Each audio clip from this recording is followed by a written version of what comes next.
We're a weekly gaming podcast where our mission is simple: to bring to light and discuss topics that have an impact on our gaming hobby, and at the same time, highlighting our diverse gamer community, also remaining dedicated to our origins. Guardian down.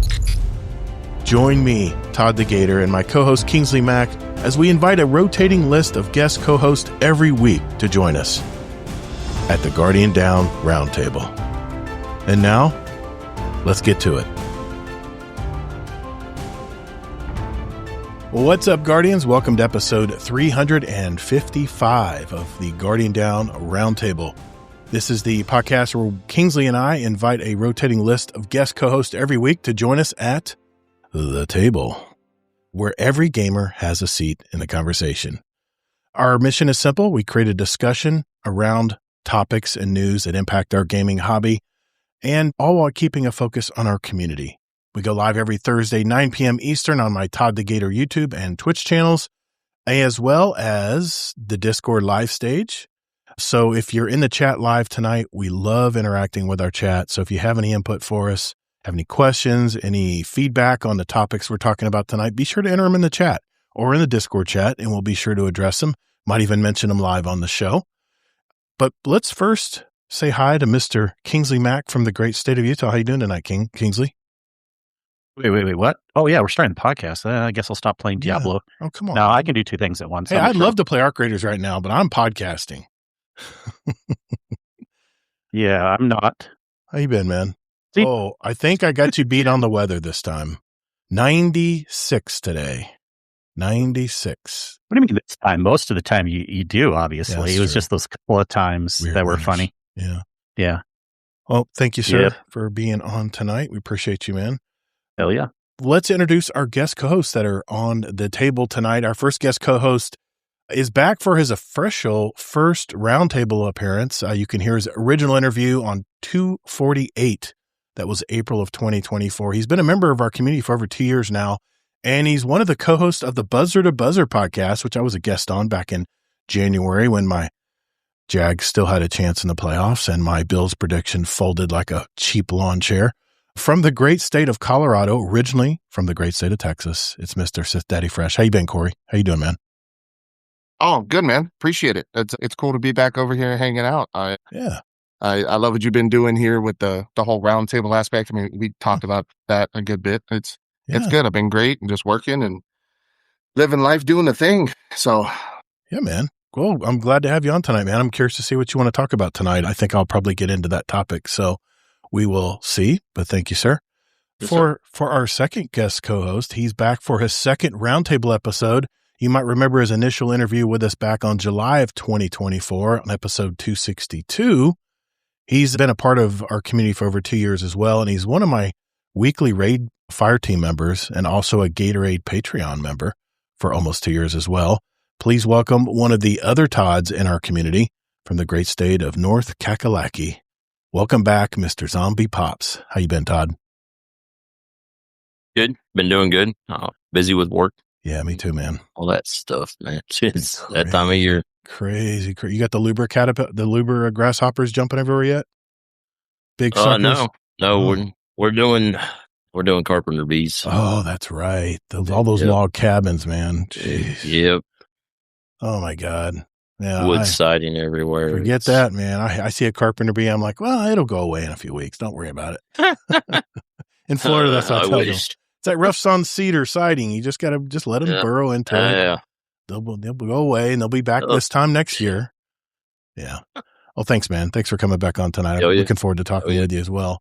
So what is on our show tonight? First, we're going to start things off with Mr. Zombie Pops here. He's going to talk about some of the abrupt changes that Xbox is going through right now under the new management since Phil Spencer stepped away as head of Xbox. And then our next topic, Sith Daddy Fresh is going to jump in. We're going to lay out some examples of where he thinks that gaming is headed these days and might have some interesting stats to boot. If there is time, I'm going to check in with Bungie with our normal Bungie roundup and just check in and see what's going on with the TWAB this week and a few things to mention. For the final topic of the show, I'll be kind of adding to what Corey's going to talk about tonight with some interesting news around Arc Raiders and the player behavior going on that has criminologists baffled. After which point, we'll shift into our catch-up segment with everyone and share any highlights of their week. Also, what's been going on since we talked with them last. And then at the end of the show, if time allows, we'll answer questions from our community. So if you do have a question for us, make sure you do enter them in our podcast questions channel in our Discord. It can be a Destiny or non-Destiny question. We have them separated out by channels, and we might get to it tonight. So we appreciate that. Remember, you can go to our website, guardiandowncast.com, if you want to leave us a voicemail or send us an email as well if you have a comment or a question for us. That being said, if everyone's ready, let us roll. Hey, Guardians, even though we're now the new Guardian Down Roundtable, all the ways you can contact us are the same. Just go to guardiandowncast.com where you can email us, write us a review, send us a voicemail that we might air on the show, by the way, and even listen to past episodes where you can also search for a particular guest of the show. You know, I use this every week to find past episodes that our guest roundtablers are from, so you can go back and hear them and hear their story. GuardianDownCast.com. All right, Todd, let's start with you, man.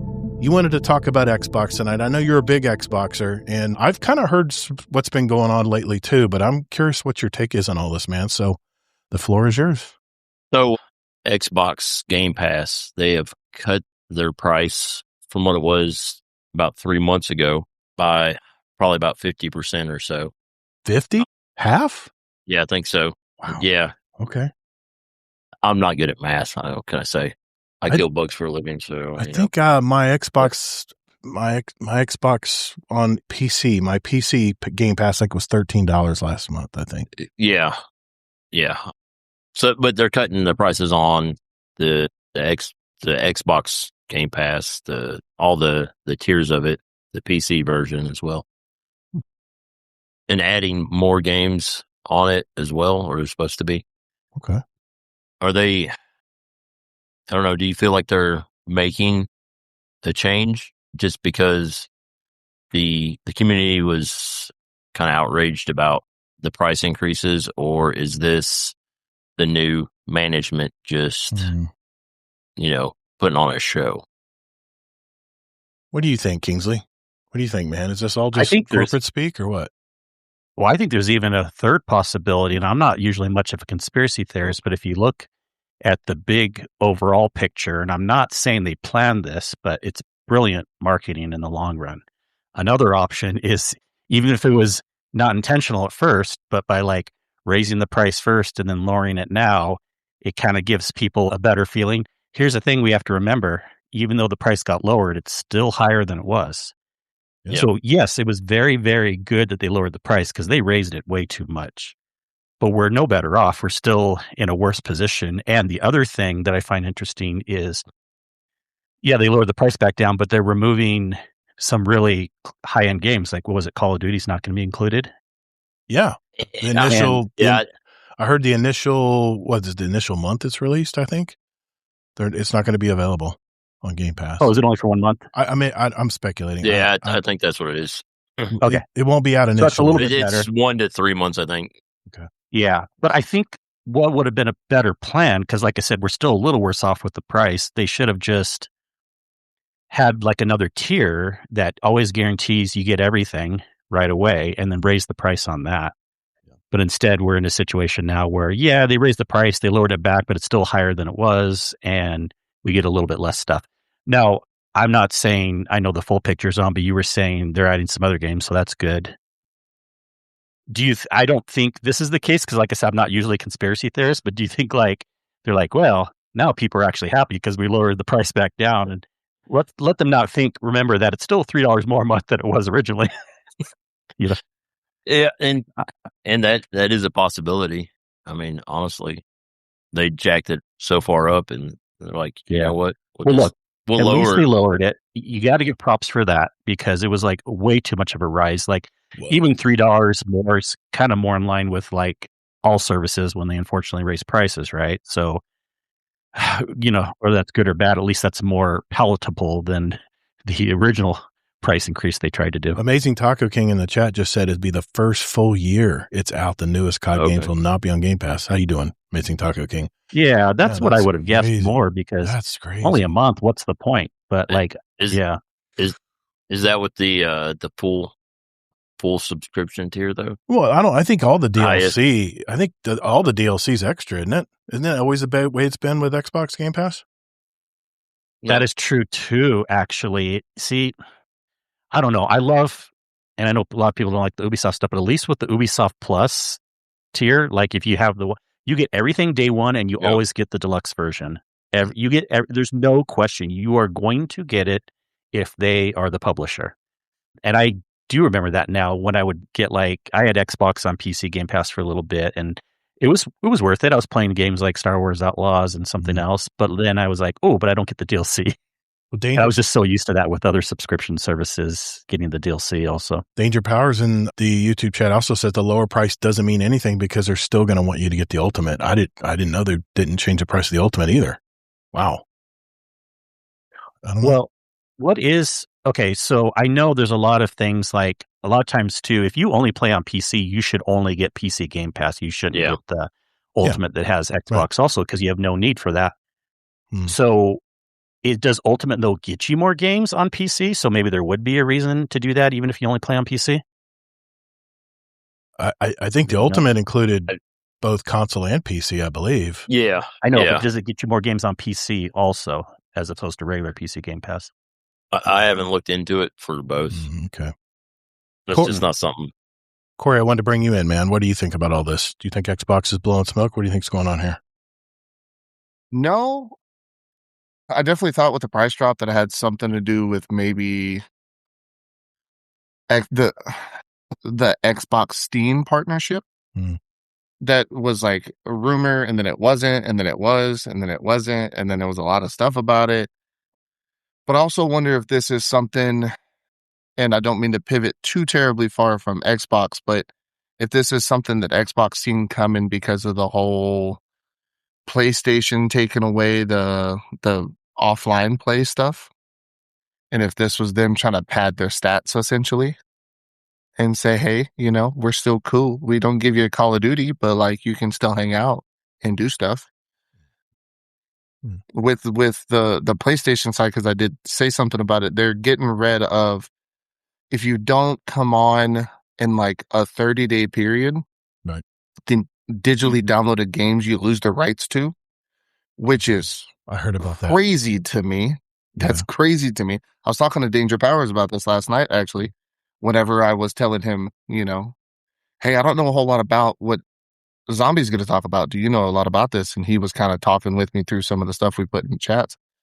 And he was telling me about that. And I was like, I don't know, man. Maybe Microsoft is trying to make themselves look better against Sony for that. Maybe it's the Microsoft Steam partnership. Maybe that's why the Steam machine is taking so stinking long to come out. I wouldn't know. I mean, I'm a PlayStation guy. I don't really get into the news for Xbox and Steam. Those are just kind of my thoughts. I know. Well, then I should clarify because there's a lot of fake news around that. It is not true that they're taking the rights away after 30 days. No, they've clarified multiple articles. Yeah. They've clarified what's happening. Yeah. So I hate that people are thinking that. Yeah, I saw that was just all the stuff that come out.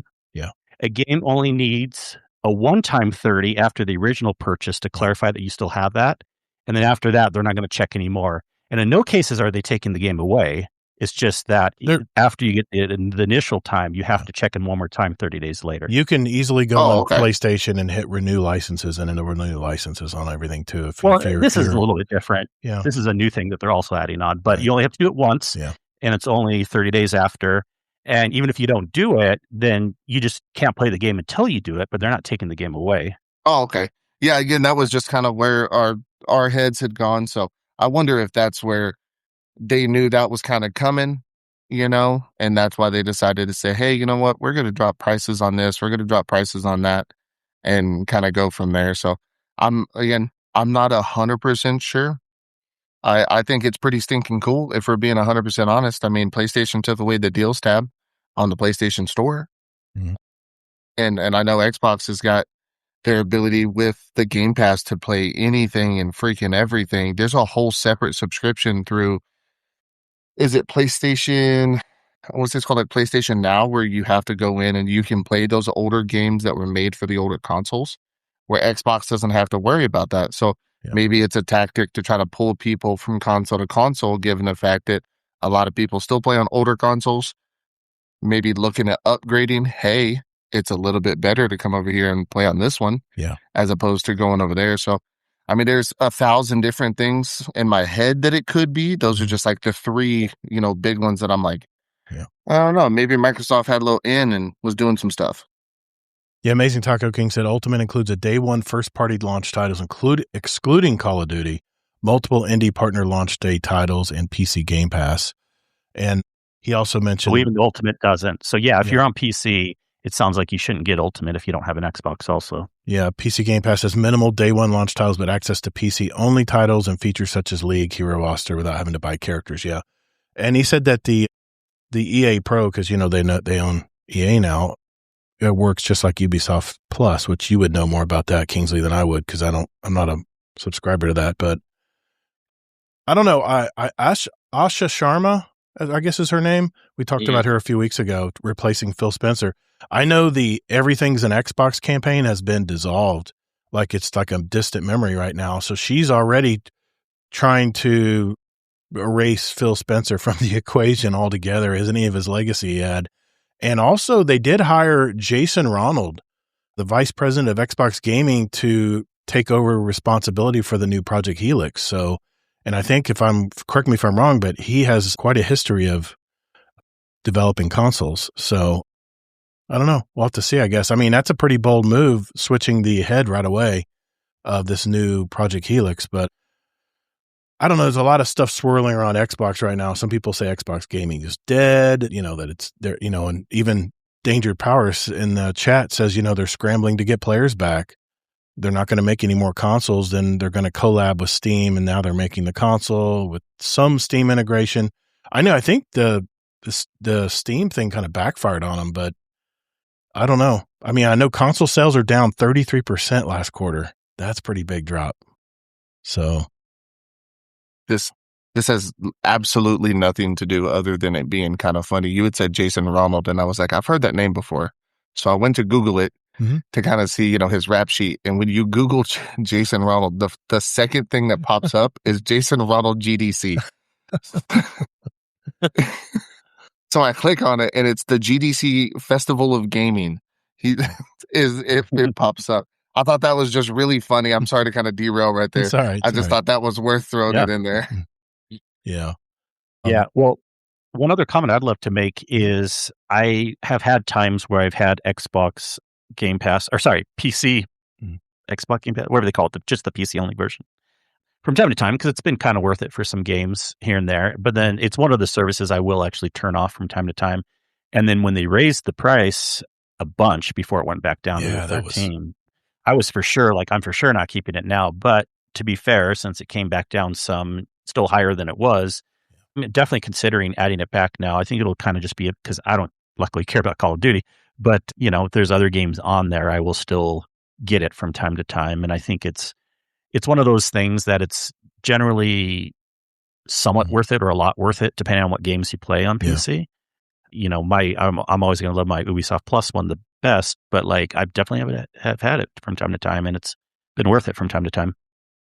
Yeah, Amazing Taco King also says in the chat that the Xbox brand has kind of been dying, and they're going more to Windows gaming using the Xbox infrastructure brand to kind of tie it in, I guess. And he also says 15 years ago, they pushed for gaming anywhere where old titles had a PC and console licenses that works for both platforms at one price. Yeah. They started to revive with the app integration on PC and console. Starfield is cross-platform progression. Yeah.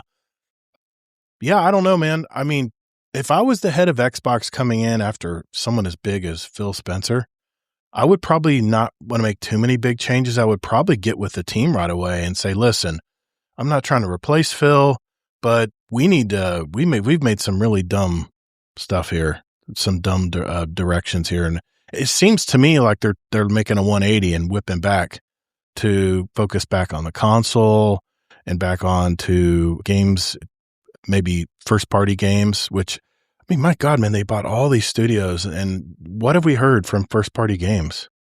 Not much.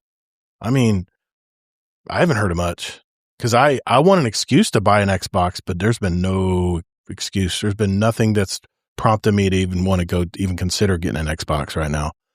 So, but on the main point of the topic, it was good that they made this change right away, bring the price back down. Yeah, that was good. I mean, it's not like you shouldn't have done that. Yeah.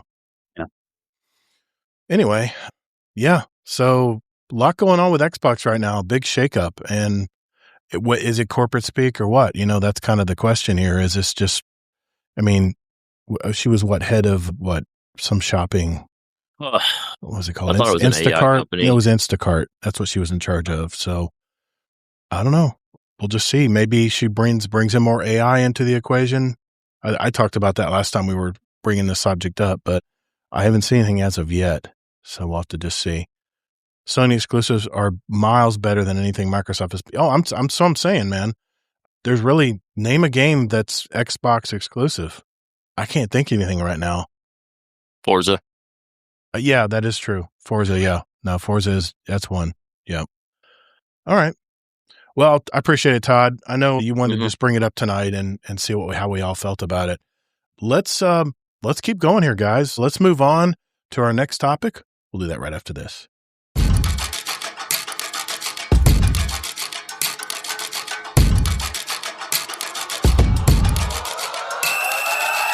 Hi, this is Fluffy Fingers MD from Potato Thumbs Podcast, the podcast that you never knew existed. I am here to tell you that you are listening to Guardian Down, the squarest coffee table around.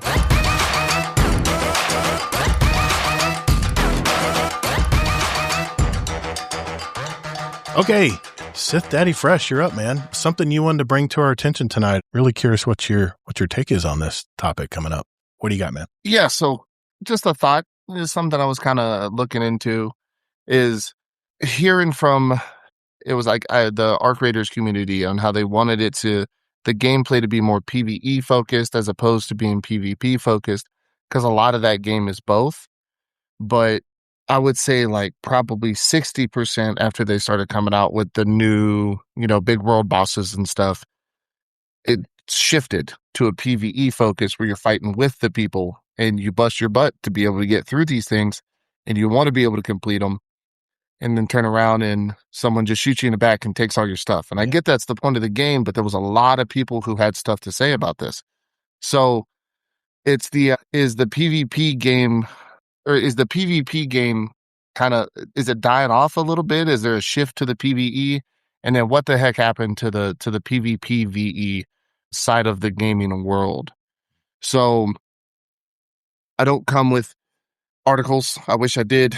There's not a whole heck of a lot of articles about it, but kind of run through the last, I think I have 10 years of Game of the Years, right? The award for the Game of the Year. Yeah. So last year was Claire Obscure Expedition 33.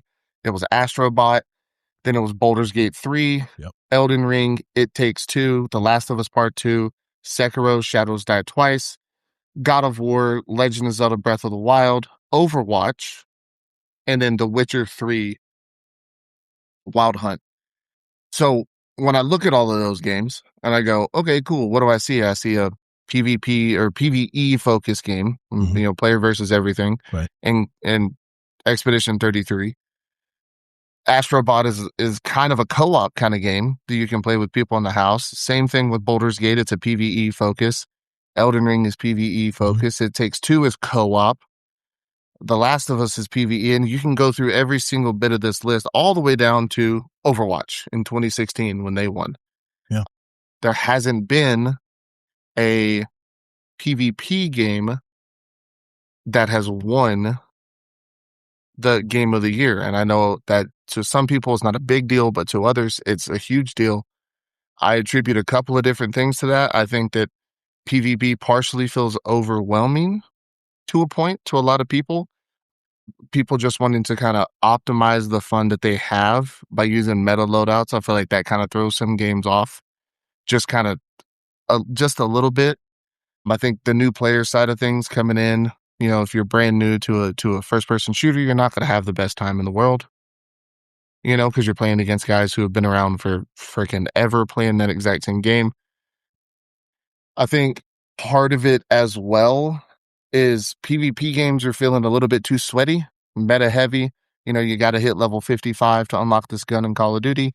And then you got to get that gun to level 50 in order to unlock this attachment that makes it just like 1,000 times better.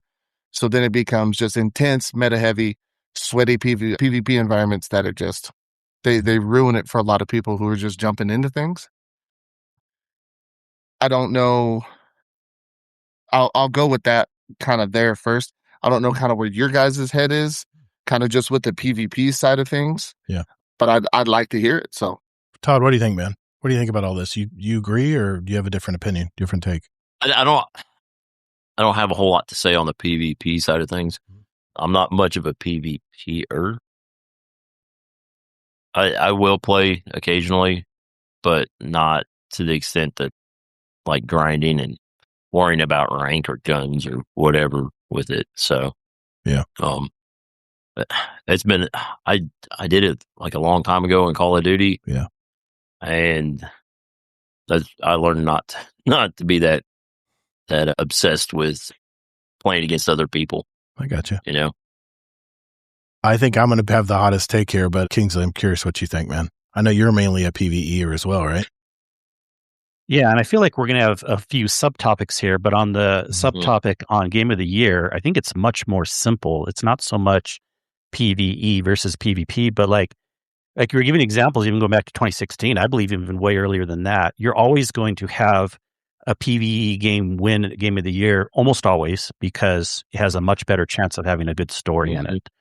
PvP games just don't generally have that because they put so much more development time on the loop of the game. Another example that goes along with this is live service games that are even PvE generally don't get Game of the Year either. There's a couple thoughts there. A lot of times people think like, well, it needs to be a new game. And even if it's a live service game, it's the new expansion this year. No, doesn't count. You don't deserve to get Game of the Year, even if it's a really good story. So I think it's just much more simple. You just by the nature of how these game awards work, you got to have a good reason to give it Game of the Year. And usually that reason is going to be an awesome story. So I just think it's as simple as that for the Game of the Year topic. All right. Here's my hot take. Ready? We're getting older. That's why. Because Gen Alphas, they're not playing Call of Duty. They're not playing the Twitch shooters anymore. They're playing Roblox. They're playing those games. By the way, have you seen all the Roblox ads on national television now? It's crazy, man. They've gone mainstream. I guess if they make that kind of money, I guess they can afford millions on commercials. But here's the thing, man. I definitely have a PvP background. I mean, I played Crucible forever. I still love playing Iron Banner when it rolls around in Destiny 2. I just, I used to be super, super serious, even though I was above average at best. I still took it very seriously. I always used the meta. I always had the right, stats on my armor. I was always following True Vanguard or Cool Guy or watching what they're using or watching some streams, watching how people are playing trials. How are they moving around the maps in Crucible and stuff? And Call of Duty, I mean, I've talked enough about that. I mean, I remember those toxic lobbies back in the day, and the PV multiplayer was the only reason you jumped into Call of Duty. You just kind of blew past the campaigns and stuff. It was all about the multiplayer. But I think what's happening, first, to answer your question about Game of the Year, I think the reason PvE games, maybe except for the one you mentioned there that was multiplayer, is PvE games are more broad appeal to them. PvP games are very niche. I mean, Marathon's finding that out right now. They're very niche games, and if you're not a hardcore PvPer, you're probably not going to stay very long playing Marathon because it is a shoot-on site. You better know exactly what to use. Your Twitch reflexes better be good because the time to kill is super fast in Marathon. And I think as we get older, I think we start wanting to enjoy not having, I mean, let's face it, we're all getting older and our Twitch reflexes aren't what they used to be. And for the younger kids that are still playing a lot of PvP, they're taking our lunch, man. I mean, they just have that youth. They have that young brain where their eye-hand coordination is fast. I still think mine is decent, but I think that's what it comes down to. I think the gaming audience, Corey, overall is getting older. I think we're getting older. We're having kids now. We're having families. We don't have the time to put in, 4 hours a day to practice, PvP games. And that's my take. I think we're just getting older as a gaming generation, and the younger generation that usually fills in to take over those PvP games, are starting out on co-op games like Roblox and Fortnite and I mean whatever else that kids are getting into. I mean, was it the not the blocky one, Minecraft? That's all the kids are playing right now. They're building worlds and stuff. They're not worrying about shooting people in the head. That's my take anyway. Fortnite, PUBG. Well, Fortnite, yeah, I know it's a bad example. It's not niche PvP games. It's not niche, but let's just put it this way. Of all four of us here, how many of us play PvP in Destiny? Well, that's a very small sample size. I understand, but what I'm just saying, if we took a poll of everybody in chat, everybody talking right now live, I bet you it's going to be favorable to PvE. That doesn't matter to me. Yeah. We need a much better sample size. I understand. You're trying to make it fair, but I'm just saying when I try to turn people on to Crucible and Destiny 2, people are like, no, I'm good, man. I don't care to learn. I don't want to learn. I don't want someone teabagging my ass after they kill me with a gun. And let's not forget, cheating is rampant in all the PvP games now. Marathon's dealing with it. Arc Raiders is dealing with it. They're getting better and better at infiltrating these games in the PvP areas and just exploiting everything in the game. And I remember when Battlefield came out on PC, that Battle Eye system they had was strict, man.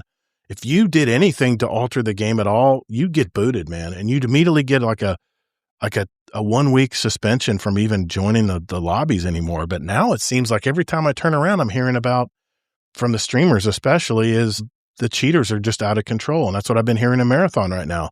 And I'm hearing it a little bit in the Arc Raiders environment too, because I've been watching a lot more stuff in the Arc Raiders world. So, and we all know about the cheating in Destiny 2. It's just been terrible. And if you play Trials and you get to the end of your card where you're almost flawless, you start running into the cheaters. And especially on PC, it just seems to be more exploitable, the PC games. I don't know. That's another factor. Regardless if we like it or not, and cheaters, I would love to see some stats sometime. Yeah, I would too. We don't have anything recent, and I'm not trying to say the tide isn't turning, but I did some quick looks, and supposedly through 24, PvP games have easily been the most played games of the year, except for 23 was Legend of Zelda Tears of the Kingdom. Right. It was pretty much always Call of Duties and games like that. Yeah. And so I'm just not sure, like, we can say it's niche. I'm not sure we can say no one's playing it. I'm not sure gamers are getting older. I mean, maybe there is a trend. I would love to see some. Okay. I don't want to answer based on what I like. I mean, I'm a PvE player. I don't have any data on that. Oh, I thought you said you didn't have numbers. Oh, no, I didn't have articles. Okay. Got it. And I was actually waiting for somebody to bring this up. Hit it, Corey. In the PvE style games, the Arc Raiders and things like that. Marathon. It's Marathon and I mean, heck, I guess you could throw like Arc. You could throw that in there. Rust, you could throw that in. Like, there's all kinds of stuff. Or even the original Escape from Tarkov. EVP. Yeah, Tarkov. Yeah. So in that, as of 25, 26, 35 to 40% of gamers have reported that they would rather have a sole PvE experience over a PvPvE experience. Right. Which, fair, right? I mean, that's kind of how a lot of people are. On the flip side of that, though, is that of people who came from things like Escape from Tarkov, who primarily play a PvE style game, that number is up by almost 50% of over PvP games in 25, 26. So I want to say it was probably January to January. Okay. They would rather do the quest in the chill atmosphere without having to deal with the hackers, like was already brought up, and then any kind of desync that you may run into. And then to the last port, which is the age range, which I was actually I knew having Todd here, this was going to come up. The age comment, the global player, the global video game player average age is 41 years old. That was 35. The average in the United States is 35 to 36 years old. Mm-hmm. Around the world, it is 41 globally. That's which old. I think is I mean, like, it's not. That's not old. I mean, if you're 41, you only got 20 more years to live, according to Lana. Yeah. I love you, Lana. I don't mean to pick on you. I still remember that comment.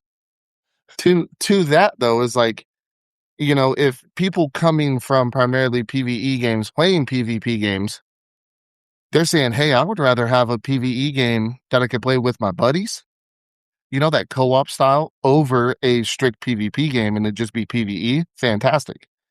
And then of the people who are currently playing the PvPvE, they're saying, hey, I would, 30 to 40% of them are saying, hey, I would rather this be strictly PvE with the PvP option.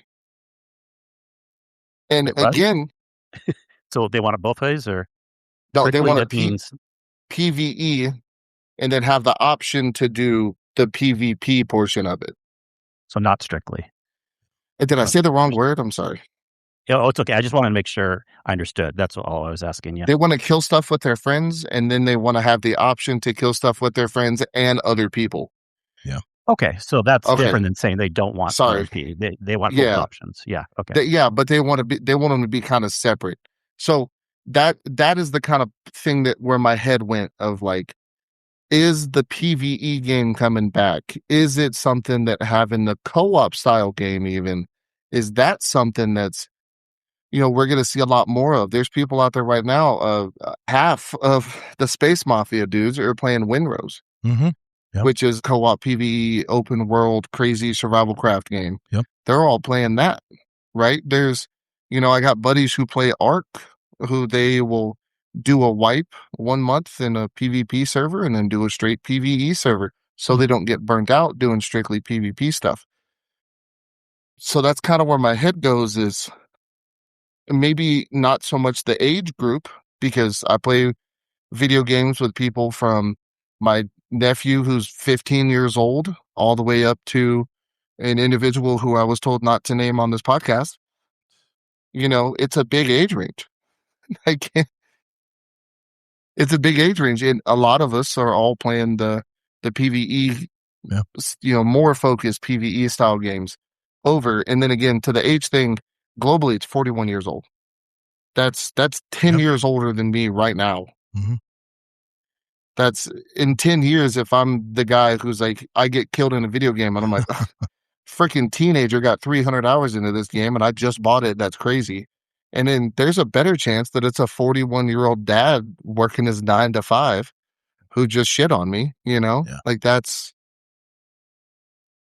kind of where the conversation come from. And that's where I started pulling stuff and things like that. So yeah, it's my topic's going to tie into yours tonight, but I don't know, man. I can't believe I'm saying this, but I very much becoming more and more like Kingsley. I'm all about discovering these worlds. I'm all about looking at every nook and cranny of these worlds and Arc Raiders right now. Just seeing, what's over here beyond the pier over here? I want to see what's over there. What did Embark do over there? And everything has a little nook and cranny. Everything has like little special things. They hide stuff in the corners and where you never look. You never know to look. And I love it, man. I'm eating it up right now. And, I played up bounties. Well, there's bounties involved, but then you're not like me. In the catch-up segment, I'll talk about that. I won't get too far ahead of myself, but I have changed my. I do appreciate what you're saying. I have changed my style a little bit since things have changed a little bit since I've been playing. But yeah, I still love challenging myself playing PvP. I just have come to the realization that unless you play it every day and you're playing the maps every day, you have the map knowledge and you know where the enemies are going to be coming. You know the best cover. There's so much you need to know in a multiplayer game if you want to really be good at it. And to stay on top is just brutal, man. Even for younger kids that play it, younger adults that play it, they have to be on top of their game. They have to be trying new stuff all the time. They got to be practicing, clearing a room. I mean, it's almost like military training, man. You really have to go through the routines and really get the processes down. And I know, Corey, you being from the Army, know all about process. So yeah, I mean, it's a young man's game now, man. It really is. And like I said, I'll mention it one more time. The cheaters have really ruined. I know there's always been cheaters. External Barge said that in chat. There's always been People cheaters said in for games. years. Yeah. Yes, I understand, but it just seems like it's more easy to people to get into these games now and inject code into these games. And I don't know if either the developers just can't fight it back with their software programs, or they just don't care. I don't know which is which, and maybe it's different for every studio, but I don't know. It just seems to me like a lot of the younger Gen Alphas out there, they're playing on their iPhones. They're playing on their tablets. They're not playing on PCs. They're not playing on consoles. It's us old timers that are playing on consoles and PC, and it just plus because of money. They don't have money for those things. That's and I've talked about that in a past topic as well. How games are so expensive now that only they want to. Yeah, they want to play on consoles. Trust me. I'm still going to argue that point with you. I still think that what they've grown up on is what they're used to playing on. I don't know. I still think they're not going to go to PC even if they had the money. I don't know. Maybe I'm wrong. Yeah, they are. All the time tell me they want to. Okay. Right. My 21-year-old son, he begging for money for a PC. Okay. Yeah, it's money is the issue. Yeah. I think that's almost into a whole nother topic that would derail us. That kind of borders that, and it goes off of what Scarlett said right here in the Discord chat. He said everybody's a video gamer nowadays, like Astrocross had said. We just go off of how games make us feel. Brain go we. Yep. Right. It's all about the dopamine. And that's 100%. Let's look at Gen Alpha kids. Like, I'm gonna sound like I yell at people for getting on my grass, but yeah, there you go, boomer. That's the word. I'm gonna sound like a boomer, but Gen Alpha kids grew up with a cell phone in their hand. Yeah. So it's what they know to use. We didn't have cell phones. I'm 31. I didn't have a cell phone growing up. I grew up looking at that PlayStation going, man, I'm waiting for dinner to finish. Oh my God, I am. I'm waiting so hard for that. And then, there's the older crowd who grew up when they came out. They were having kids of their own, like my parents. They were like, well, we'll get it. Okay, cool, whatever. So I think it's more or less of like to that point of what is the most readily available to, say that generation of kids. I will say this. The millennials, young millennials, and the Gen Alphas right now are lucky because most of their parents have gamed. My parents didn't game, so it was like pulling teeth trying to get a console or a game, or they just didn't understand the fascination with it. And now I'm watching my grandson, and anytime my wristwatch goes off, my Apple Watch or my phone or anything, he's like, it's just instant attraction. The kid's already learning about displays, and I mean, it's going to be their life, man. And my son's tried to limit screen time with them. It's just so hard to do, man, when we're all inundated with screens these days and displays. And I don't know. That could be another topic as well. But no, I'm glad you brought it up, Corey, because I kind of had a take on why I think that is. Maybe I'm right, maybe I'm wrong, but the stats seem to at least lean my way at least a little bit. But yeah. Okay. Well, yeah. All right. Go ahead. No, finish your thought. I was just trying to clarify again. We only had one stat, right? The people that only play PvE, EVP, 30 to 40% of them were considering they want it separated. Did you? So I don't know if that's like a golden stat. I would love to see like when the 25, 26 numbers come out, what's the most played games of the year. I think Corey was stating just the average player of a video game player. Yeah, well, that stat was for 25-26 according to Google AI. Okay. I ran it through Google and I ran it through Chat GPT, which that's a conversation for a different day, which is the use of AI. But I ran it through both, and both of them gave me the same answer. So I took it and I copied and pasted and put it on my note. Yeah. So okay. But yeah, that was 2025. January 25 to January 26. People who played PVE games stated that they would have 30 to 40% of them said they would want to have it be a PVE game with the option to go over and do the PvP side of stuff. Yeah, so I guess the question is how many people play just that limited PVE games? Yeah. Yeah, and I started to look those things up, and then it's the reason that I was late getting into the green room tonight. So I did have forethought to get those numbers for you guys, but yeah, some of the ones that I had seen was It's the bigger ones. It's the freaking the Rust, the Gray Zone, even to a point was in there. Mm-hmm. It's the Ark. It's those style of games, that kind of survival craft, survival shooters and stuff. Yeah, that kind of stuff that really took a big portion of what I had seen. I don't want to don't hold me to that specific portion of it because I don't have the number. It's just a conversation, man. No worries. That's good. That's good. We're just talking about it. Yeah, I know. Cool. It's a good topic, man. I wish I would have thought of it. I haven't really thought about how the gaming crowd has changed a bit. So, because back in my day, it was all about Call of Duty and gaming with your buddies every night. 6 people versus 6 people, or was it 10v10 if you're playing Ground War, I think, something like that. But that was all in the aughts. That's all we did was play Call of Duty online. That was the shit, man. That's all we did. Anyway. All right. Good topic, Corey. Good topic, man. Lee, let's do this before we get into my topic. Let's check in with Bungie. Just a quick Bungie roundup before we go to the next topic right after this. Hey, this is Beryl Barley, and you're listening to Guardian Down Roundtable. All right. This week in Destiny for May 7th, 2026, not a whole lot, but there is a lot coming. There is a community challenge going on right now called Commander's Orders, and they've surpassed the primary goal of 15 million PVE kills and are nearing the escalated target of 50 million kills. Just remember the event ends on reset of May 12th, so it's still going on, and it must be a specific Zavala selected weapon, like a Mint Retrograde, an Unfall, Mito Macro Tool, Hawthorne's Field Forge Shotgun, the Psi Aterna, the Horror's Least, or a Good Shout. Those seem to be the weapons they're talking about. I did my part. I jumped into a raid this weekend and used my Mint Retrograde a lot. So the rewards is the Commander's Salute emblem. It's awarded for reaching the initial 15 million goal. And then there's the Gold Stars emblem awarded upon reaching the 50 million escalated goal. So there's been some drama in the Destiny community about emblem distributions and rewards being delayed. And the Animal Instinct emblem, the deliveries are underway for players who completed at least 7 Guardian Games activities. Hell, I'm out. It binds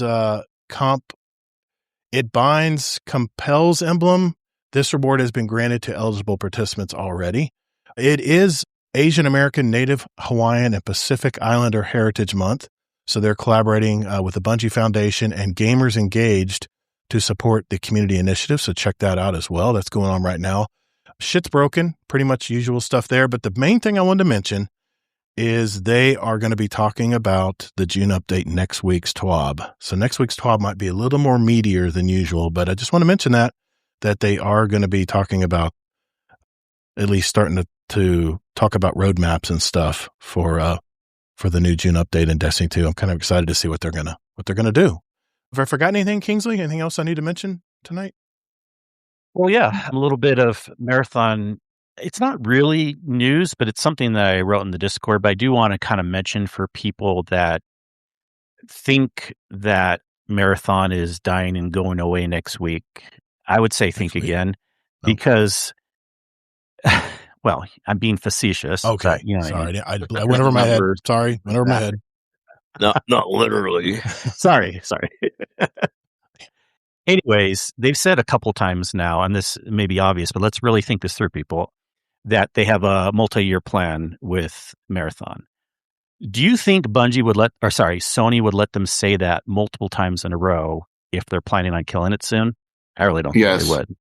I still think Sony's going to pull the plug on them eventually. No. The question first. Okay, I want to hear from Sith. Okay, a very specific question. So you think Sony would let them say that, and they're going to pull the plug soon?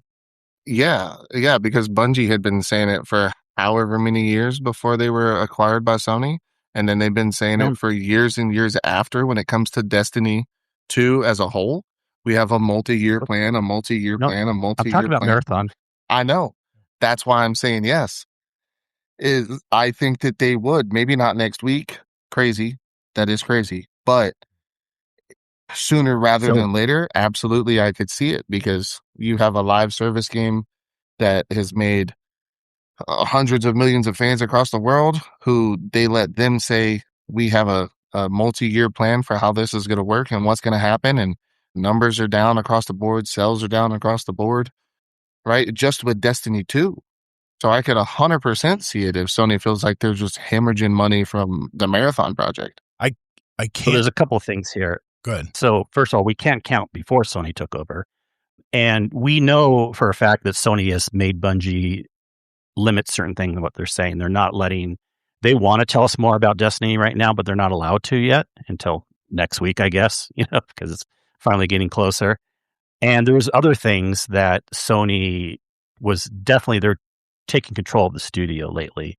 Now, minds can still get changed and they can close it in a year versus a multi-year. But I just 1000% believe that Sony management wouldn't let Bungie's game director say that they have a multi-year plan if it's going to be shut down next month. There was another studio that said that they had lots of plans in the future, and then Sony promptly shut them down. I can't remember the studio exactly. Maybe chat knows, but there was a studio who said very similar things. And then I want to see the details when you say promptly. I can't remember. It was like I can't remember. A month later, or like it was brief. It was not long after that they closed up their studio and shut them down. I'm sticking with my initial prediction with Marathon. They're going to shut it down in March of next year. I think they're going to give them the full year to put out their content and run whatever they've developed. And then I think finally, if the numbers don't go up, they're just I think they have at least a year too. But now I would even say, all bets are off a year from now if it keeps going. But the people that are saying like, oh, it's going to be 3 to 6 months total. No. I guarantee it'll go at least a year. I think they're going to, they've got way too much invested in that game. And maybe they can get some DLC sales or maybe some cosmetic stuff. But I tell you, their cosmetic was garbage. I bought some of their currency just to help support them. I couldn't find anything I wanted to buy. It looked all terrible. It looked bad. I think I bought like $10 worth of currency because I was going to buy one of the outfits for my assassin. I was like, the one I got from doing this certain faction mission over here looks better than anything I've seen in a game. So it's the green and black. Looks really good. Anyway, but yeah, Todd, are you talking about the Bluepoint games or Dark Outlaw? I think Bluepoint is the one I'm talking about. Because they worked on God of War. Bluepoint was one of the best. I talked about this. Bluepoint is like one of the best studios when it comes to revamping or bringing out envision games or whatever you want to call it. I can't remember, but remastered. Remastered. No. Thank you, Zombie. Yeah. But now they took God of War, the remastering. They were going to be planning on doing that. They took it out of their hands. And they wanted to do a live service version of it. Yeah, and then the other that's one not what that's not what Bluepoint does though. They don't do live service games. Yeah. They didn't want to do it, but they were forced into it because Sony's their overlord. And then finally Sony said, "Okay, it's just not working out at all. Bye." Yep. And then the other one was Dark Outlaw, and they were founded by the original founder of Call of Duty, Jason Randolph, I think is his name. Right. That they acquired them in like 24 and then shut them down in 26. But there was a studio, maybe it was them. I can't remember. I was reading an article on it. I honestly can't remember which studio it was, but they were talking about how they are stronger than ever. They're so looking forward to the future, and then boom, done. So yeah, I would love to see that thing, but yeah, also if they say it once and then Sony shuts them down, that's different than what I'm saying. It doesn't now. Bungie's saying it multiple times, and if Sony was going to shut off really soon, I bet they would tell them to stop saying that. I don't think they're going to do that. No, I think they're going to give them the year. Own Bungie right now. Yeah, they're going to give them the year. They're going to give them the year to put out their content that they've been developing, and maybe the dark, the nighttime Dire Marsh map that's going to be coming with the next season. I'm really curious to see what happens when the season resets and they reset all your crap. So that's the reason I quit playing, to be honest, Corey, because I was working so hard to unlock all these weapons and stuff. And by the time I got to the end game in this, I'd get whatever rewards and I'd maybe be able to enjoy it for a week and then take it all away. So that's the reason I like Raiders. They give you the option to just earn everything and just have fun playing the game. Well, with Arc Raiders, do they bought the game? Yeah, with Arc Raiders, do they not have a similar system that you can forego that by jumping in on the the voyage or whatever the heck they call it. It's called you can jump into it. expedition. But if you don't jump into You it, have then to it opt. doesn't matter, No. right? I opted into it, but Okay. I'm just not completing it. And it's got like 4 days left, I think, because right now is the Yep. week that everyone's trying to get their 100,000 damage in. I really didn't know what I got from the expedition, other than I think 5 more points for the skill tree. Skill points. But I also heard that they give you more slots in your inventory. I did not know that. Yeah. So maybe next time it comes around, I might do an expedition and see. But man, it's so hard finding all the blueprints. That's what's taking me so long right now, is all the blueprints. Trying to find them all. I'm digging in drawers. I'm looking everywhere, and I can't seem to get them to drop. I've done almost every mission, every side quest they've given me. I have like 3 left, I think, and I'm done with all the quests. So I've done everything I can, and I'm max level, which is 75, which I'll talk about later in the catch up. But yeah, I agree with you, Kingsley. I don't think they're going to be shutting down Marathon. I just think right now, I think they're going to wait. Sony's going to wait and see what happens when everyone starts fresh again with that big reset coming, and then the night Dire Marsh, the night raid on that. So I don't know. Is there anything else you want to? I mean, and we really don't know like how much it would cost to make the game. People have speculated. I'm sure it's not the 500 million that you were throwing around. I heard 400 to 500. 200. I heard 400 to 500, and that was through Gemini 3. I heard 200 to 400. That was through Gemini And 3, so, but they verify stuff with usually websites that report on it. But the big thing is because they shut the game down and revamped it and restarted it, they're thinking all that internal cost. I think it took them 8 years to make that game, man. Think of that salary, that $1.5 million a day burn that Bungie's going through right now. Speculated. Well, remember, Destiny's not making money either. Yeah. So we have to just think here. Yeah. If Sony, if we hear about the plan coming up in June, let's say we hear there's like another year of Destiny. I mean, it kind of proves the point that Sony won't be shutting down Destiny or Marathon very quickly. I don't think they are. Maybe they look at it as a long-term investment. I'm just going to say, just because they haven't made their money back, Yeah. Maybe they're just going to be like, well, it's a loss leader, or maybe they'll hope that slowly over time. I'm not saying this would happen, but updates and marathons, if it keeps going, you slowly can get more people buying things and coming to it and stuff, The biggest blunder in history, in video game history, would be Sony not letting Destiny 3 come about and not letting Bungie make another game, because they've learned so much from the sunsetting, the engine problems. They can make the best of everything in this new Destiny 3 game, and I really hope they let them do it. That's my biggest fear right now, is I'm curious if Sony's going to pull the purse strings a little bit. But Sony's got lots of money, man. They got lots of money to throw around. Anyway. Yeah, but how much would Bungie listen to its community?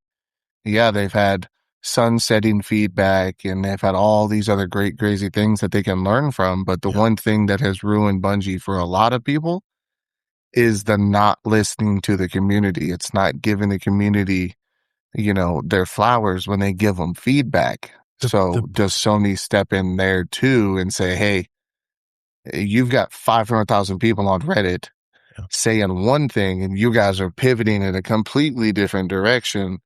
Let's hope you know what you're doing. Yeah. And I mean, that could be an entirely different conversation. Absolutely. I've been covering this game for so long. I could get into a diatribe on that alone. Yeah, it's always too vague to listen to the community, because actually some people were okay with certain things that, so it's like, what does that even mean? Is it your opinion or my opinion? Not to mention how many different kinds of players does Bungie have? A lot of different kinds of players. Everyone wants something different from the game. I'd say there's at least probably 7 or 8 different kinds of players that played. When they sent out those surveys, I bet you answered yours differently, Todd, than I answered mine. Probably. Probably. Yeah. I know one of them was, please give some attention to the Crucible. Make some more maps, please. Though, well, yeah. And I even would say they should do that. I'm fair. I'm not a PvP player, but we need more content. Crucible and PvE. External Barge, I would respond to that, but I guarantee you I would go down a rabbit hole and we'd be here for another hour. Maybe even another night, sir. Bring that up another night and I will talk. But I have opinions about that comment that Bungie will never listen to the player. I have comments on that, but I'll maybe another show we'll get into that. Maybe as we know more about June. That'd be a good time to do it. So, all right, let's move on. Fair. Thank you, Kingsley. Let's move on. That's our wrap up of Bungie this week. And update battle. I get it, man. All right, let's get into our last topic, and then we'll sit back and catch up. Be right back. Hey, Kingsley, I know you like to be fair and all, but cut Gator some slack, will you? You know he loves his bounties. You're listening to Guardian Down Roundtable.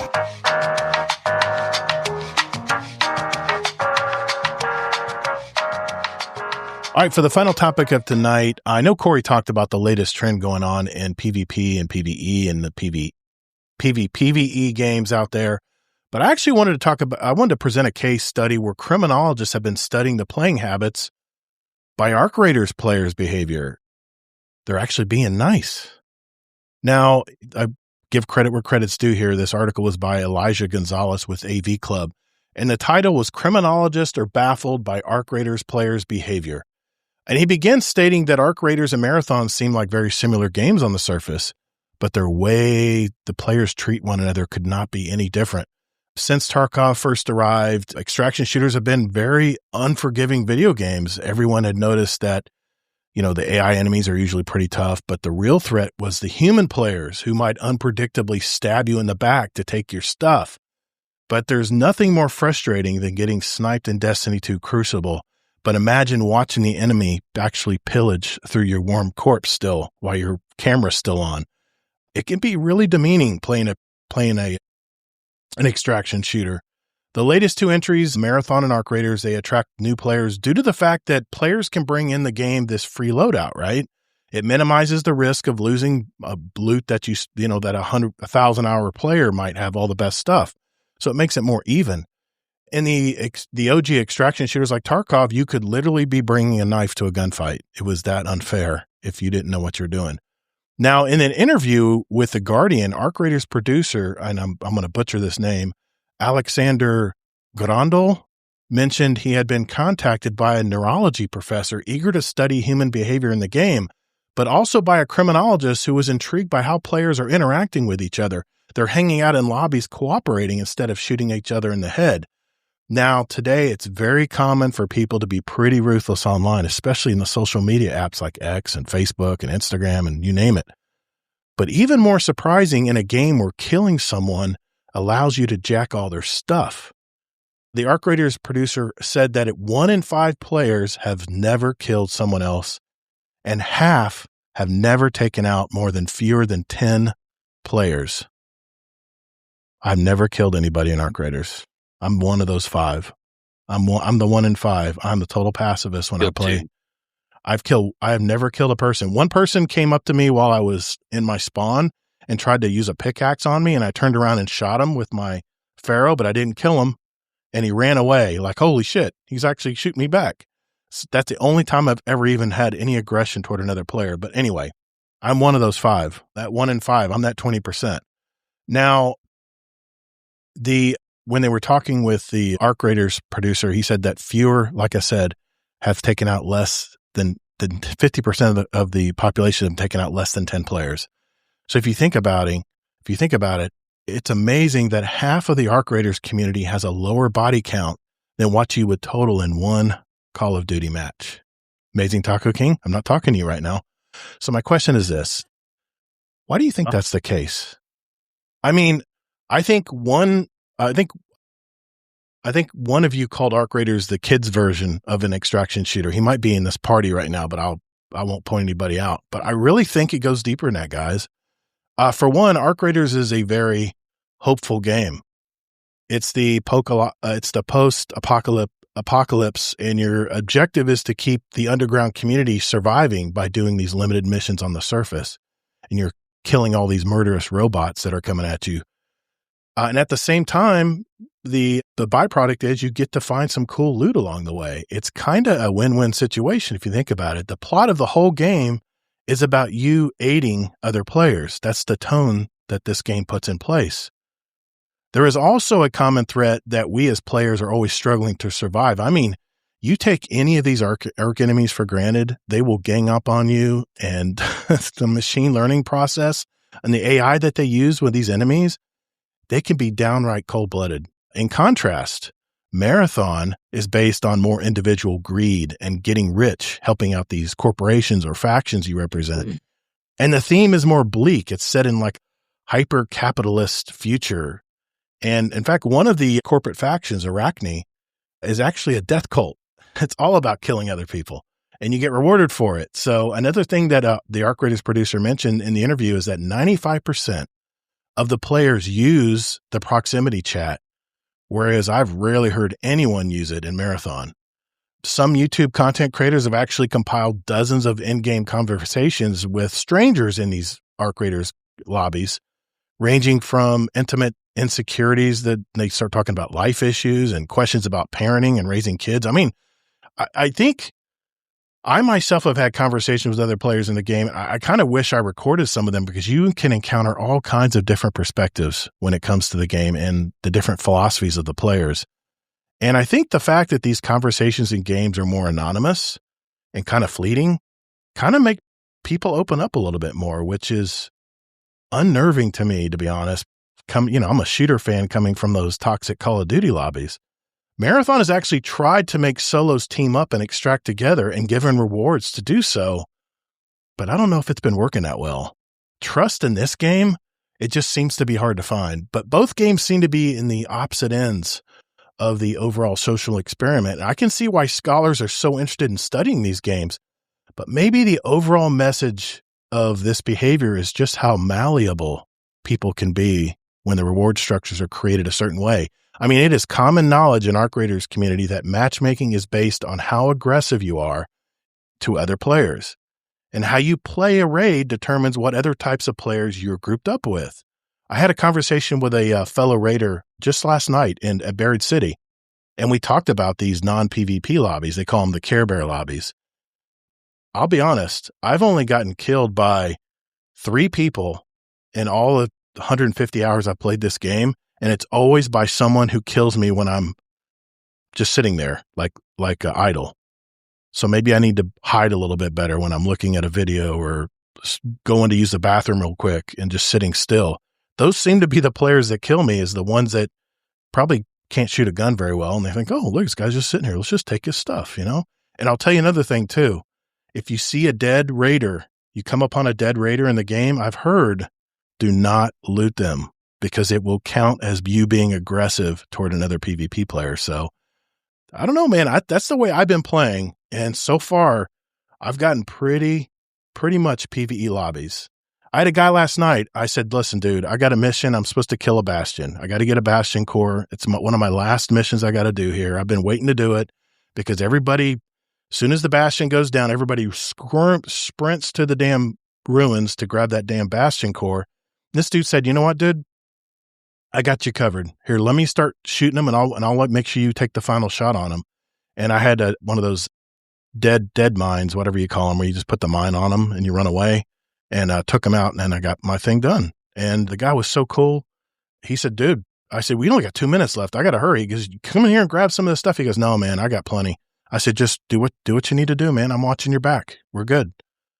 So I'm curious. I know not all of you play Arc Raiders, but any of you guys want to comment on this? I know I've been talking a lot of Arc Raiders in the last few shows, but I'm just curious what you guys think about this. Is this kind of the reason why that these criminologists are so baffled by how these people are playing in this game, or is there something else that I'm not thinking about here? Did they use the words they were so baffled? Yeah, it was part of the title that okay. The criminologist right. was baffled why the players were actually being nice to each other in a game where you can shoot people and take their crap. That was the whole. I know why. Okay. It's not baffling to me. Before or after the alpha, they changed the game. They decided to add PVE elements into it. Yeah. So I think when the game came out, people started to work together because like you even said, they wanted to take down the big PvE enemies. It's such a big open arena. When you come across a wanderer, it's almost like there's less pressure because there's a greater than 50% chance they will want to work with you, as opposed to a small tight arena where you're like bumping into everyone and you're supposed to shoot everyone and stuff. So I think they just kind of ended up making the game that way, especially when they made those changes around the alpha time. It's almost like, adding those PvE elements in kind of made it so that people would play that way.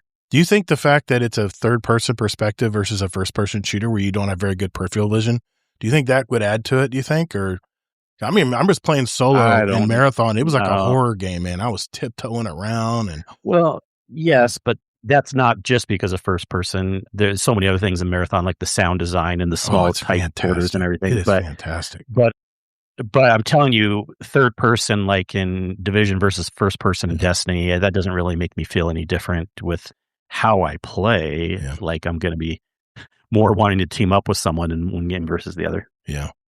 Lots of comments in the chat here. People call me tourist. That's fine. You can call me whatever you want. I'm all about getting my bounties done. I'm all about getting my quests and stuff done. Corey, do you play Carders? Yeah, I mean, I don't play a whole lot, but I mean, I'll jump in ever so often. It's fun. I like it. I like that kind of post-apocalyptic kind of dystopian world. I like the design. I like the visuals. It's pretty. It's fun. It's just I jumped in and I played a lot of it whenever the Civil War was going on between the Bungalators and everybody else. That's right. There were streamers. It got to be. There was a streamer war. It got to just be so crazy. Yeah. I failed to mention that in the last time I talked about it. There were streamers that actually, like Peanut and Stroud, they would have their own, people would have to wear a certain cosmetic. It was just like the Crips and Bloods in LA, where if you were wearing a certain color or a certain thing, you were the enemy. And yeah, the streamer. For like weeks on end. Yeah, and if you were wearing it, then that's when the proc stat came in. That's so crazy, man. Yeah. I tried to play it a good bit there, but I do like kind of where you were coming from, Todd, with the criminologist jumping in and having something to say about it. And I wonder how much of it is actual human psychology. I'm sure it is. Well, like that's the big side of it, right? Is like, it's a game where you can kill stuff and you can, shoot people.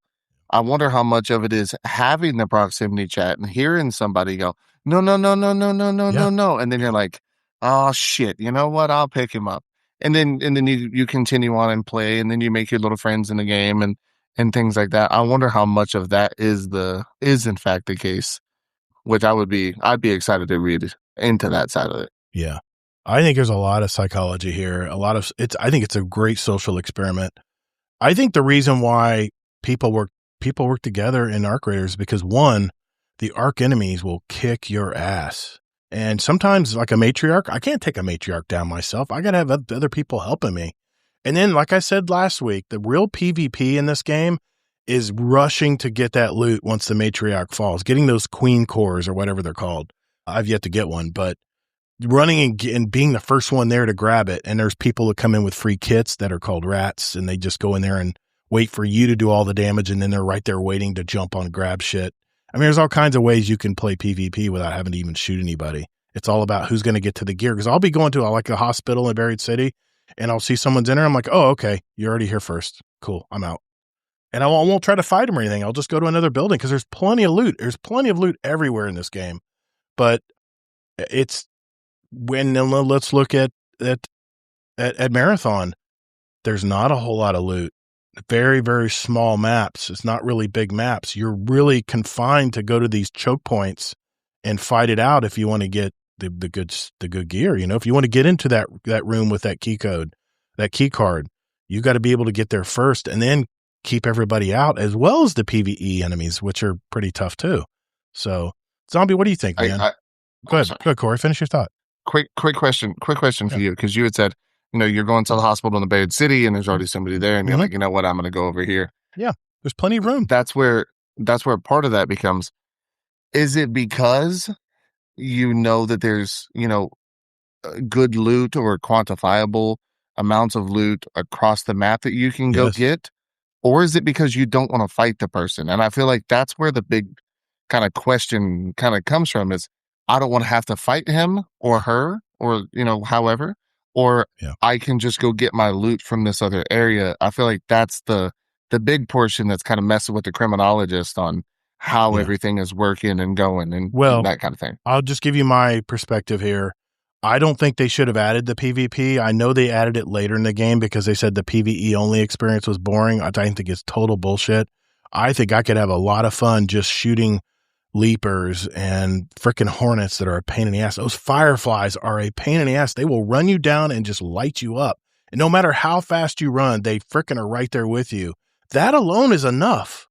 You don't need to add another player to be able to shoot you and And, when you're struggling against these, it just seems like a frustrating part of the game. So am totally agnostic when it comes to the PvP in this game. I don't think they should have added it. In fact, my complaint, the reason I play the way I do, is to show Embark with data that they need to have a PvE only mode. And I bet you it's just as fun as people that want to jump into Stella Montes and run people down all day. That's have you ever played Helldivers? I played a little bit of it. It's very much no. I compared that. I talked about that last week. I said I think Helldivers was all about doing your part, right? There was a big campaign. That's why that game just hit 200 million really quick, because people love shooting bugs, which I don't know why I didn't get into it more, but there's also robots and stuff. But there was friendly fire. You could shoot mortars and kill some of your team. It was, that was kind of part of it. But for the most part, it was all about you and your buddies against the damn bugs coming at you. Very much Starship Troopers like, which I loved. But yeah, man, see, it was a common cause, right? It's the same feeling I'm getting playing Arc Raiders. It's us against the damn enemies. And what I'm curious about is Arc Raiders is going to make this a 10-year game, supposedly. I'm just curious where they're going to take the storyline, because I've been playing the little side missions, and little by little, I'm getting cutscenes. I'm kind of getting a piece of what's going on, and you can always go back to something Destiny never did. You could always go back and play all the cutscenes back in like a codex if you want to get a refresher of what's going on in the game. So I think the fact that we're all working together and if the enemies were just, if they were just dregs and you just shoot them and they fall over dead and they don't even shoot you, or they're dumb when they shoot you, then I think, yes, PvE only would be boring. But the fact that the PvE is so freaking smart, and something that we've been wanting, Kingsley, in Destiny, is smart enemies. You got smart enemies in Arc Raiders, and I'm telling you that is going to be the future of how they put games or enemies in games these days. You got smart enemies in a lot of games, not just Arc Raiders. Exactly. But the machine learning that they've encapsulated in these enemies, and the fact they flail and they're very human-like, you almost feel bad when they start struggling. Like, the Leaper's just trying to hang on with 3 legs, and you're like, damn, maybe I should just let him wander off, but you're like, no, I want the Leaper core. So you finish him off. But I'm just curious, Zombie, I'll let you in here, man. What do you think about all this? What do you think this is? Such a phenomenon. So I think part of it has to do with the map sizes in each game, because both of them load with like 15 to 20 players each, but the maps are so more massive in Arc Raiders. Yes. So you don't push. You can play a whole round and not see a single other player. Very true. And in Marathon, they designed the maps that way. So I think the game design itself is more PvP focused in Marathon, whereas it's more PvE focused in Arc Raiders. And adding, but I mean, also doesn't supposedly you don't get as many rewards killing someone in Arc Raiders versus like a payoff in some other games? That's true. That's a very good point. You don't get much XP for killing another Raider other than the stuff you get from them, which could be, a lot of people running with free kits, so you don't get shit, or you get very little when they kill somebody, but you could hit the mother load. You could have someone holding Bastion cores or have gold guns and sure. And the way I look at it though is like I was telling Amazing Taco King on YouTube is if I can kill them, they're probably not carrying anything I really want. Exactly. Yeah. True. Yeah. Amazing Taco King says it's like playing Destiny and just refusing to use anything but primary guns and gray gear. Funny you should say that. We're going to do a zero to hero raid this Saturday. We're going to stream it. I'm looking forward to playing that. I didn't know you guys were doing that. Playing with white guns and white stuff. It's not official yet. You're jumping the gun a little bit. Fine. We're hoping to put one together. We got a couple of our members that are going to be out, so we're going to try to mix it up a little bit. And he says, or raiding and refusing to engage with any of the mechanics and being upset when you don't complete an encounter. No, I don't. I disagree, Amazing Taco King. Doing raid mechanics is all part of teamwork, dude. It's all part of teamwork. You got to do your job on the mechanic, and it really has nothing to do with shooting your teammates. And he says Arc bots are fake smart, though. They are very easy to exploit. Yes, and that's another thing, too, is every enemy has a weak spot. And once you know where it is, you know where to shoot them, wait for them to go a certain direction, show their back rotors, because they're all like, they're all like a lot of flying stuff, a lot of crawling stuff, like spider-like and stuff. So yeah, I agree. Once you get it, I'm telling you a year from now, I don't care if I'm max level or whatever, I'm still going to have so much fun shooting a leaper. I love fighting leapers, man. The fireflies, not so much because they're a pain in the ass and they will not give up on you. And even a bombardier, I was fighting a bombardier the other day, and you have to frickin' serpentine and go walk at angles. Otherwise, you will just get knocked out in 2 shots. Things like that, man. That is what Destiny is, man. When you're shooting that big boss in the raid or you're that yellow bar centurion, you got to take him out quickly. That's what it's all about, man. It's all about doing your job and knocking that stuff out. Those big boss fights, that's what brings me back to my gaming in the 80s, man. When you would play these video games in the arcade and you got to the final boss, man, and you're like, how am I going to kill this thing, man? This thing looks enormous, but somehow repetition, getting your reps in, you figured it out how to do it. And when you finally kill him, you're like, fuck yeah. You're like, I'm going to be back to do the next boss next after I put $25 worth of quarters in this machine. So, but yeah, I'm having a good time playing Arc Raiders. And the fact that this neurologist and this criminologist are wanting to study this social behavior, I think it really comes down to common cause. I think the fact that the game really didn't include PvP originally, like you said, Kingsley, and the fact that the rewards are more slanted toward working together as a team for like a matriarch or a queen or even a bastion or a bombardier or whatever it may be. All the enemies, to me, you cannot take for granted, or they will, they'll knock your ass out. So I'm loving it. Some comments in the Discord here. Mohawk Angel says, I prefer to play my PvP elsewhere, playing Marvel Rivals religiously, enjoy Rainbow Six, and also Destiny PvP. I don't play many PvE games, but I really enjoy PvE of Raiders. I know. There's something about it. And you know what Arc Raiders feels like to me? It feels like I'm playing a Battlefield game where I don't have to shoot anybody else. I can just explore the maps and kill the other enemies, the AI stuff. But Battlefield was other players. I don't know. To me, it's obvious they made the game more PvE focused, so that's why people are playing that way. Yeah. And you can go through an entire round without shooting any arc as well. That's true. You can literally just not shoot anything and just go loot stuff. And that brings me back. You have to work together to, there's just, all they needed to do was ask the developers why people are playing that way. Yeah. That brings me back to my days of playing stealth games as Snake, trying to get through areas and get your missions done and, get the data out of the secret room without alerting anybody. It reminds me of that too. And I've had games where I'm like, I won't shoot a thing. I'll never get injured or anything because I'm just very smart and tactical about how I move around the maps. And now I'm starting to learn the maps. I'm really having fun playing because now I have the map knowledge. But I'm telling you, I put 170 hours in this game now. I still don't know every nook and cranny of these maps. They're just so freaking big. Anyway. So. And another cool point about why it's so sad we've lost some things in Destiny is the whole fact that public events have gotten worse over the years. Can you imagine if we had them better to a level of almost Arc Raider these days where we're working together? Yeah. I'm not talking about like raid mechanics working together. I'm talking about just randos you're working with.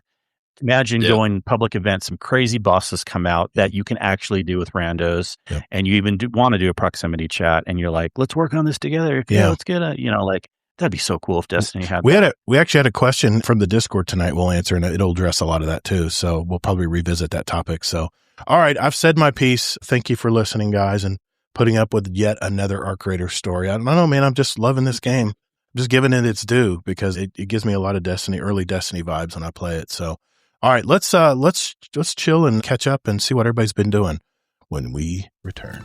Hey, Guardian, our show runs on Duncan. I mean, it's supported by our community. And by that, I mean our Patreon community. We're nearly 100 strong now. And if you want to join an awesome group of people and get the benefits like a private channel with myself and Kingsley Mac and all of our other Patreon members out there, not to mention special badges in our Discord community, years of behind the scenes, special audio and video episodes just for our patrons, and it's really simple. Just go to GuardianDownCast.com and hit that Patreon button to find out more. You can also join us for free, so what do you got to lose? If you've received any value from the show today, keep those corporate sponsors out of our podcast by simply joining our awesome community at patreon.com patreon.com/support Guardian Downcast. Later, Guardians. All right, ladies and gentlemen, this is the part of our show we just catch up and see what our co-hosts have been doing since we talked with them last. And it's been a long time, Corey, since I've talked with you, man. Fill me in, man. I know it's been quite a while, but kind of catch us up on what's been going on in your life, man. What are you playing? What are you enjoying right now? How's the podcast going? All that stuff. Yeah. Podcast kind of took a back seat when it first came about. It was, and I had talked about it with you on the episode, there was so many people wanted to talk sports. Yeah. But because it's a gaming community, there were so many people who were like, hey, I don't watch football. Can you guys go to another channel? Can you do this or that or the third? So, there's this thing called the owl sector that a lot of us remember that didn't really have a place for sports people to hang out and kind of BS and talk, and without taking away from the video game aspect of stuff. So when we started it, we were like, hey, well, we're going to do it for, just a football season. And then I was like, hey, we're getting some good feedback, dude. We could probably do it for post NFL.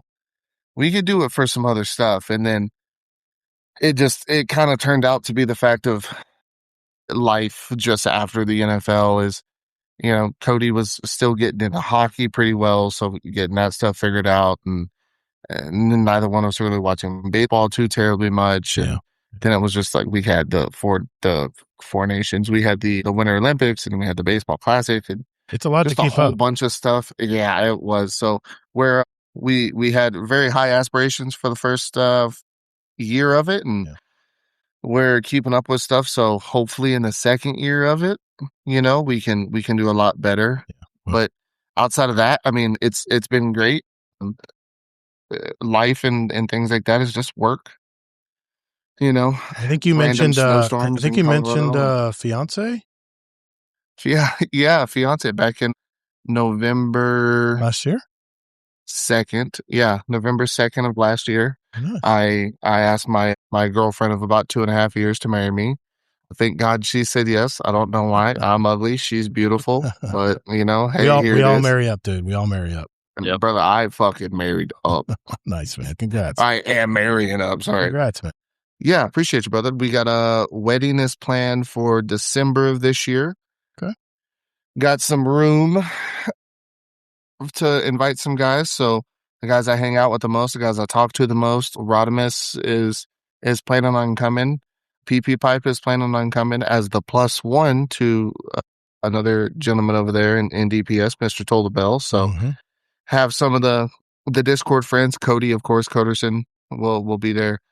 Big things with that. And like I said, just work video game wise, it's been a lot of Battlefield. Nice. I loved Battlefield 4. I didn't like what they did with Battlefield 1, Battlefield 2042, Battlefield 5. Yep. Really, really enjoyed Battlefield 6, like a whole hell of a lot. I played Pragmata, however you say it. Pragmata. That new Sony. Yeah, Pragmata. I played that. Finished it. If that game doesn't win Game of the Year, I'm going to fight everyone who did not vote for that to be Game of the Year. That game was fantastic. It was so good. Dude, man, that makes me want to play it now. That's a fourth person has told me I love this game. It's so fucking good. If you do not have kids and you play the game, you're going to get baby fever. It's going to happen because it's like, it's so cool. There's a little bit of a tie over from him having a daughter and then him having a daughter, almost realistically, and this little girl. And it's just, there's so much about it. I love it. It was a great game. But yeah, did that. Like I said, a lot of Battlefield and just kind of dilly-dallying, flipping around and playing other random stuff that kind of pops up that I'm like, I'll try it, or I haven't played it in years, I do it that way. Rainbow Six Siege, I got back into that a little bit. I've been playing up some of that. I'm god-awful terrible at it, but The Division is a big one, waiting for that to become cross-platform. They said it was going to be in the first part of 2026. It hasn't been yet, but waiting They didn't say that. That was I don't. Fake news, first man. and foremost, Fake news. Mr. I have receipts for everything. All right. Show them to me. I have receipts too. They said it was coming out within the year. They never said at the beginning of the year. Exactly. With year 8, they said it was coming out. And then if you go and you type in cross-platform, Division 2, Google, ChatGPT, Gemini, all of it says it was coming in April. I didn't say April. So they said it was coming in the said first half. Okay, yeah. I gave you 3 different AI tools right there. Yeah. Well, They all said it was coming in the AI first isn't half. always accurate in previous shows. Sometimes True. Sometimes Yeah, AI. I've heard those. Sometimes AI will take bad information and I was watching the actual stream that the developer said with their own words. It's coming out sometime within year 8. Yes, Gotcha. and that's what I'm getting to. Is I want that. That's what I'm. That's what I'm so desperately waiting for. That game is so good. There's so much replayability to it. There's so much fucking build crafting to it. There's so much everything. You can. It is a world true tiers. looter shooter, Todd. You will love it. Absolutely. Yeah, you would absolutely love it. There's. As soon as this cross-platform hits, it's gonna be what takes over my life. Wow, really? I'm not gonna play anything else. Division 2? I loved it from the beginning. Yeah, Division 1 was great. Division 2 is fantastic. Okay, all right. Yeah, I am waiting for this to happen because, again, I said it earlier, I'm on PlayStation. Everybody in DPS minus 1 or 2, they're all on PC. The 1 or 2 are on Xbox, and I can't play with them. So when it happens, it's going to be great. The game's going to open up so much more. Their raids, you guys think that Destiny 2 raid mechanics are tough? At times even. Good luck. I remember doing raids. Doing Division I remember 2. doing raids in Division 1, and it was hard. It's like, man, there was like a gunfight in a close quarter room. I'm like, man, there's so much shit going on right now. Division 2, they ramped it up. They turned it down to 11. Yeah, don't compare to Division 1. Division 2 is fully all right. Yeah, never played Division 2. I played Division 1. So I didn't play 2. Yeah, it's fun. It's gonna be great. I'm waiting for it. Outside of that, fine. I'm gonna just now. Wait a minute now. So I can't cross play. So no. Where's everybody playing Division 2? Is it on console? On PC? PC right now. Yeah. Okay, fine. Hit up Rodimus. Please tell me hit up the DPS boys. Please tell me there's controller support. I play it. Yes. Okay, oh my gosh. Todd, every game on PC has controller support. Right. I've told you that for years too. Okay. All right. You can join their Discord. I'll invite you to it right now. I'll get it on Steam. I'll go ahead and put it in my library. When do you think crossplay will come? My guess is in the fall because that's when the DLC comes out. I bet that's crossplay then. That's my thought as well. It's probably going to be the fall. I was hoping for it to be with the drop of the new incursion in the new season and stuff right here at the end of April. That didn't happen, but I'm still holding out. I'm waiting for it. I've been waiting for it for so long. Okay. I've been waiting for it for so long. When the DPS boys, when they started playing it, they gave me shout outs during their podcast saying, oh, hey, Sith was the one who got us to play this game and we love it, blah, blah, blah, blah, blah. And I'm like, guys, I just can't wait till we can play together. And everything at the time that we were seeing was like 27, 28 potentially. And then it turned around and it was like, no, hey, it could be here as early as 26. And I think I pooped my pants. I was so excited. There's only one problem to this equation. We got the June update coming in Destiny 2. And then what's coming after that? Maybe GTA. That's why I told you to do Division last month. Well, I'm going to talk about my game of the month. I'm going to let everybody else talk first. You say the June update like it's going to be. But I'm still going to. Yeah, we'll see. Go ahead, Todd. What do you been I think up to? we have a bigger issue here. You have to decide if you have time for a game of the month or if you just. I think I'm going to change it to Todd's main game. I've already changed it in the channel. I just don't. I can't do a game a month. That's just not my style. Exactly. I like to jump in and play, get really down into a game. So, Todd, what have you been up to, man? Bring us up to speed. Playing the Is it to it? Yeah. Their spring event, man. It's happening. Okay. Have you fought the big bosses after the different world tier bosses? The Hagokis or whatever the hell they are. The Ronin. There you go. Oh yeah. I got that. Yeah, the Ronins getting the keys and stuff. Yeah. I got all the whole freaking thing. I did not donate the 80 keys though. because I just couldn't get them to spawn fast enough. But yeah, Division 2 work. Gotcha. Fun stuff. I jumped into a Friday night raid last week with Kingsley and a couple Was others. that the 0 to hero? No, we didn't do 0 to hero on it. That was Wednesday. Okay. Yeah. Obviously missed a Saturday night raid because my youngest daughter is doing travel softball. Yeah, that could be involved. That's more fun stuff. Yeah, I've been through that. Yeah. Yep. It's that phase. But, all right, man. Living life. And killing the carpenter bees, from what I hear. Hey, by the way, Corey, are you still in the pest management business? You still doing that? Yeah. In Colorado, right? Yeah. What's the big deal in Colorado right now? Do you guys ever get any bugs over there? Yeah. The rodents. We like a rodents, like a son of a gun. Okay. Kind of what's going on in the world right now, and kind of there are 78 confirmed cases in the last 10 years of hunter virus in Colorado. Yeah. But it's not the cool guy Andes or whatever it is. So it's a lot of rodents up here. It's a lot of spiders pretty much year round, a lot of ants. Yeah, ants. Summertime yellow jackets, paper wasps. Yeah. Ants are the bane of in the world right now. It's pavement ants are the worst fucking thing. How do you kill a pavement ant, dude? I've tried everything. I've even tried fipronil. It doesn't get rid of them. We just so we have a probe. So we just fill the backpacks up with like water. If it's empty, we'll fill it up with water. You're drowning them? It's gonna go on the ground anyway. Yeah, seriously, drown them out. No way. Can't. It's a garden probe that hits the quick release. I've got one. It hits the quick release. I bought one. Yeah, and then you just find wherever you can. In Colorado, everything shifts and You're just using pyrethrins? Like for the gaps and stuff. You're just using pyrethrins? Yeah. Okay, gotcha. Yeah, like bifin and things like that. We'll just right down inside the ant and kill it. I got to try that. Yeah, exactly. The difference is though, is you guys have a lot more. You guys have a lot more oxygen down there, so y'all's ants are different, right? Well, I had somebody who just moved up here from Missouri, and they were like, "Our yellow jackets are the size of your fist." Yeah, I'm like, "Our yellow jackets here are the size of like a regular honeybee." Yeah, but the problem is those nests. You run into one, it's not 15 or 20; it's 35 to 40. And they're like, "Oh, this is the worst." I'm like, they have little man syndrome. They're so pissy all the time. Like it's it's tough.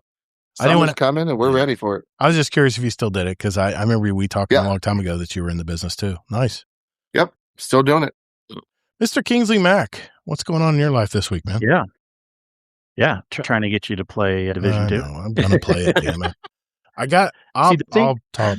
I'll say my piece after you. Go ahead. Look, the reason, because I know you pretty well. I told you probably wouldn't be into marathon, and sure enough, I was right. Eventually. The thing I know about Division is you will like the looter shooter loop that it has that's similar to Destiny. Okay. Yes, Arc Raiders is good. There's a lot of things you're hunting down, but like more of the actual looter shooter, like lots of weapons and collecting this and that. And it's a game that you can play a lot solo and you can play a lot with friends. It's good both ways. Did you say my favorite word, solo? Uh-huh. I didn't know I could play solo. Oh shit! Oh yeah! Gosh, come on, that's seriously. That's what I mostly do is solo. With the crew. I didn't know. I thought it was a co-op shooter. I didn't know it was a solo game. No, it's been so long. You can do either way. Yeah, okay. Up to 4. Yeah. Okay. It's even when you get to the point of like it being, hey, I've completed all the story missions. Hey, I've done all of this, that, and the third. There's still other in-game stuff outside of raids that you can do. Okay. Like once you get into doing the hunters and shit like that, you jump into the skyscraper and start doing that. Like it gets, there's a lot more post in game. That's all right. So how many hours? Matchmaking? Yeah.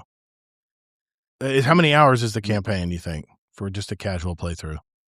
Okay. Are you doing regular campaign or are you doing all the way through Battle for Brooklyn? Just regular campaign on regular difficulty. If you do it on just normal run through, having a background in having a background in looter shooters, you could probably do it in 6 to 8.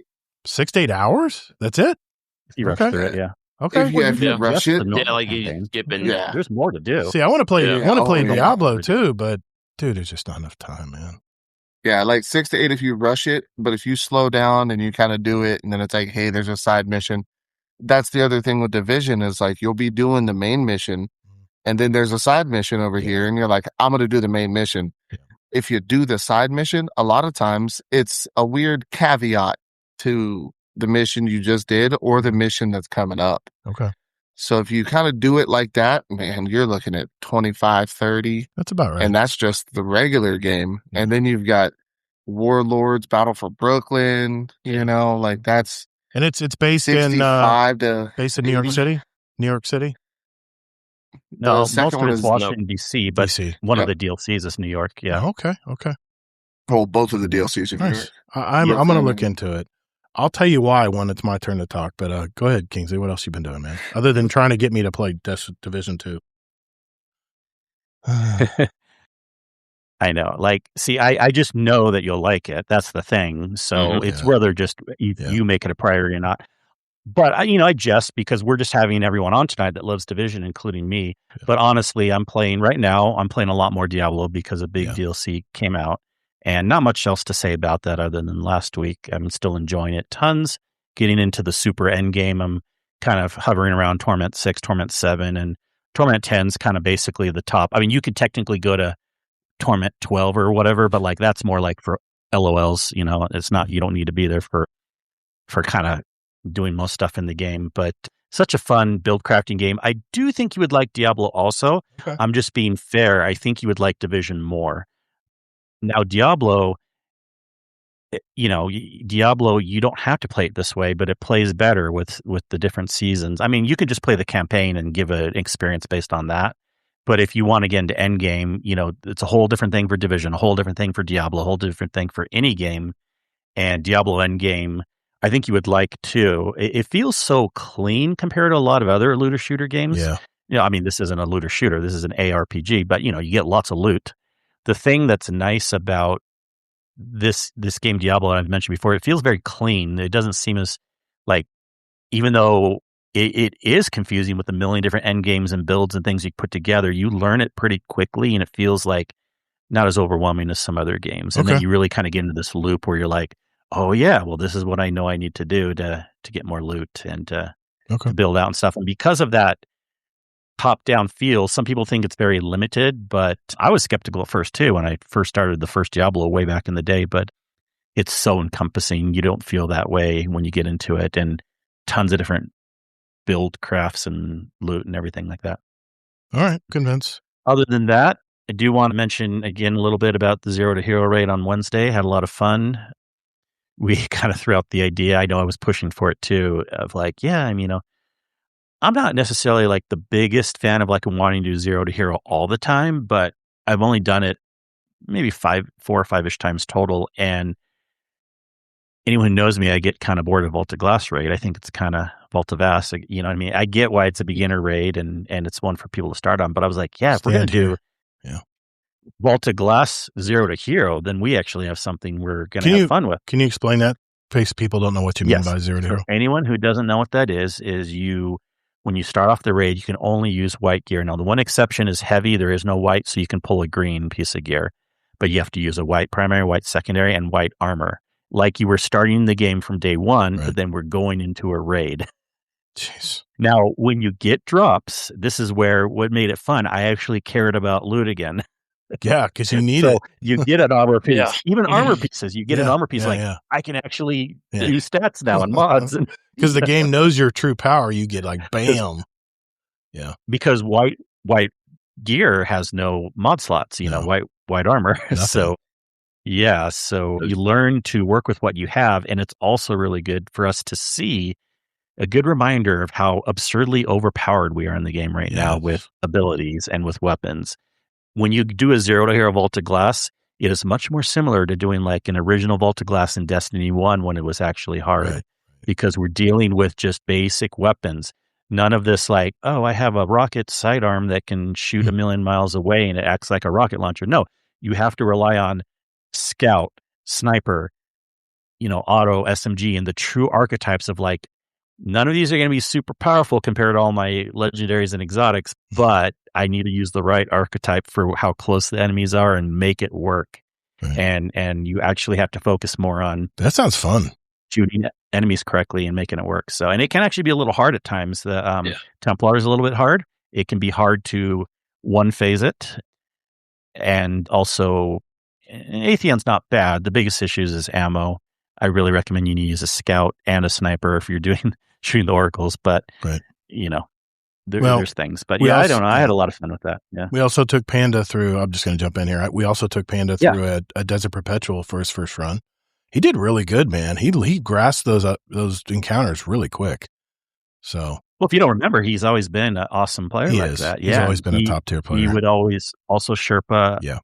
He took me through my dungeons first, and then a little bit of raids too. Yeah. He took me through my first. Can't remember which one, but yeah, he's really good. And he had a lot of fun in that. I mean, we still love the Desert Perpetual raid. It's one of the top raids in Destiny. Mm-hmm. So, kind of again, a shame that they did lose players in the most recent year, because just taking it objectively, whether you like the game or not, and if you've ever raided and enjoy raids at any capacity, Desert Perpetual is one of the best raids out there. And it's just a shame it came at a time when not as many people are playing and a lot of people stepped away from the game. Yeah, true. But we love that raid. We have a lot of fun in that. It's fun raid. That's about it for me. Okay.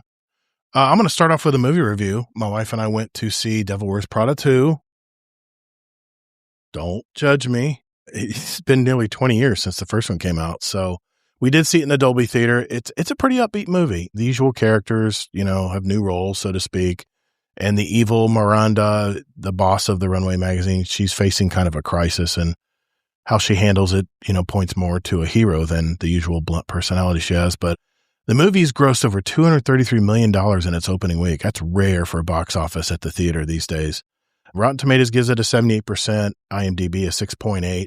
Let me just say this. If you're looking for a quirky, feel-good female empowerment movie, and more importantly, it's a date movie with your significant other or a girlfriend or a fiance, Corey, go see it.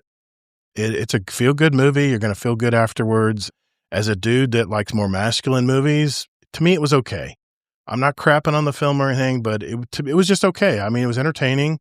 So I'm going to give it a pretty conservative 3 stars on that, because pretty predictable storyline, but it's meant to be a feel-good movie. So don't judge it too harshly. But it was nice to see all the characters come back. Emily Blunt and Anne Hathaway. And so it was pretty cool to see. Mr. Stanley Tucci, he played a really good role too. So like I said, I've been playing Arc Raiders. That's been my game. My obsession, I guess you could say. My biggest thing I've been trying to work on is getting all of the side missions done, because I was always hoping it would unlock some of the blueprints and some of the things that I don't have yet. And I'm trying to figure out, I was really disappointed because it only tops out at level 75. And I was kind of let down. I thought it was like 130 for some reason, but when I hit max of 75, I've unlocked all the cards. I've got all the cosmetics and stuff that they offered and all the stuff you can get with your rep score. I don't really care about the bounties anymore, because rep doesn't mean much anymore, and it maxes out at 800. So what I'll do usually is just buy stuff from one of the vendors with my rep, like some keys or something that I need to play the game. But still, to this day, I still just like jumping in to just see what I get when I open that drawer. What's gonna come out? Is it gonna be a blueprint? Is it gonna be could it be a gold gun? I mean, you just never know. That's the fun part about Arc Raiders, is you just never know. You're pulling the slot machine every time you're opening up a drawer or prying open a box. So I'm having a lot of fun playing that. I'm playing the new Riven's Tide DLC. I think it's really good. The beach environment's kind of fresh. I mean, because most of these environments are very industrial and like residential, and it was nice to have a hotel and tennis courts and a beachfront area and like a port authority where there's a bunch of containers you can go through. You can spend a whole round just going through the containers and port authority. It's pretty cool. I did start playing Crimson Desert the other night. I jumped in to play the initial tutorial, and I got stuck. I went through all the fight scenes and stuff, and I'll be honest, the controls are clunky as hell. After coming back from playing Arc Raiders and jumping into this Crimson Desert game, I was really disappointed. You had to kind of focus where you're jumping with the control buttons, and I'm like, what is all this? It looks like Wait, why are you giving a review when you haven't played that much of it yet? I'm not reviewing it yet, but I got stuck. I was jumping the platforms, and I got stuck where I'm trying to bend the light with my sword I don't know if it was bugged or what, but I sat there for 25 minutes. It's not bugged. I sat there for 25 minutes. I could not figure out where I'm trying to aim the light. And I finally just said, you know what? I'm going back to play Arc Raiders. I was really kind of disappointed. So hopefully you'll help me get through that part, because I think it'll be a really fun game once I get through the initial mission. I just need to get help. I guess I need help. Do the missions, just explore and have fun. You know? But if you want help with that mission, I can. I just need to know what I'm doing wrong, because it's just freaking me out. But because I wanted to really jump in and at least put an hour or two in, to at least get my feet wet in it. And I'm still planning on doing that. So I think I'm pretty much had my fill of Arc Raiders. I'm moving on to Crimson Desert now, but man, is it clunky. It is clunky. You can definitely tell an independent studio made this game, because the controls are not native. They don't flow as well as some of these more highly produced games. And it's going to take a lot to get used to. And I know I can remap some of the buttons, but I'm trying to figure out what I would remap, because just the way the mechanics are is a little confusing. I wouldn't say it's clunky. I would say there's so much more you do. It's not as basic of a game. You're busier. Definitely busier. That's for sure. But yeah, I mean, that's pretty much my week. I've been working like crazy. 96 today, guys.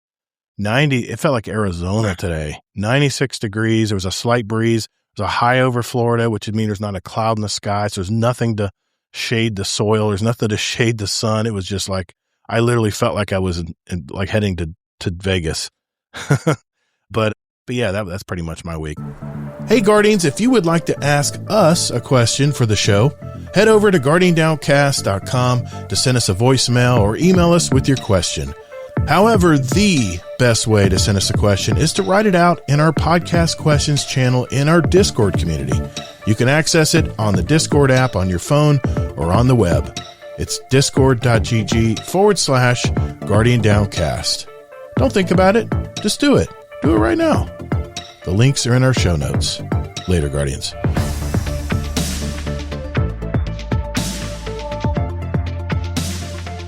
Hey, let's jump in and get some questions here. We had some in the Discord here. I'm going to leave the Discord chat for just a sec here, guys, so I can pull up questions. And we did have some good questions this week. I want to make sure we at least answered a few of them here before we go. Okay. First question is from Deadpool and Merc. Question for Gator. I thought Crimson Desert was your game for April, so why have you been grinding Arc Raiders? I think you know why I've been grinding Arc Raiders. And I've already changed it. It's not going to be game of the month. It's just going to be Gator's main game. That's what the channel says. But I'm jumping into Crimson Desert. In fact, okay, but I'm curious though, if you don't give it will you still give a game at least a month?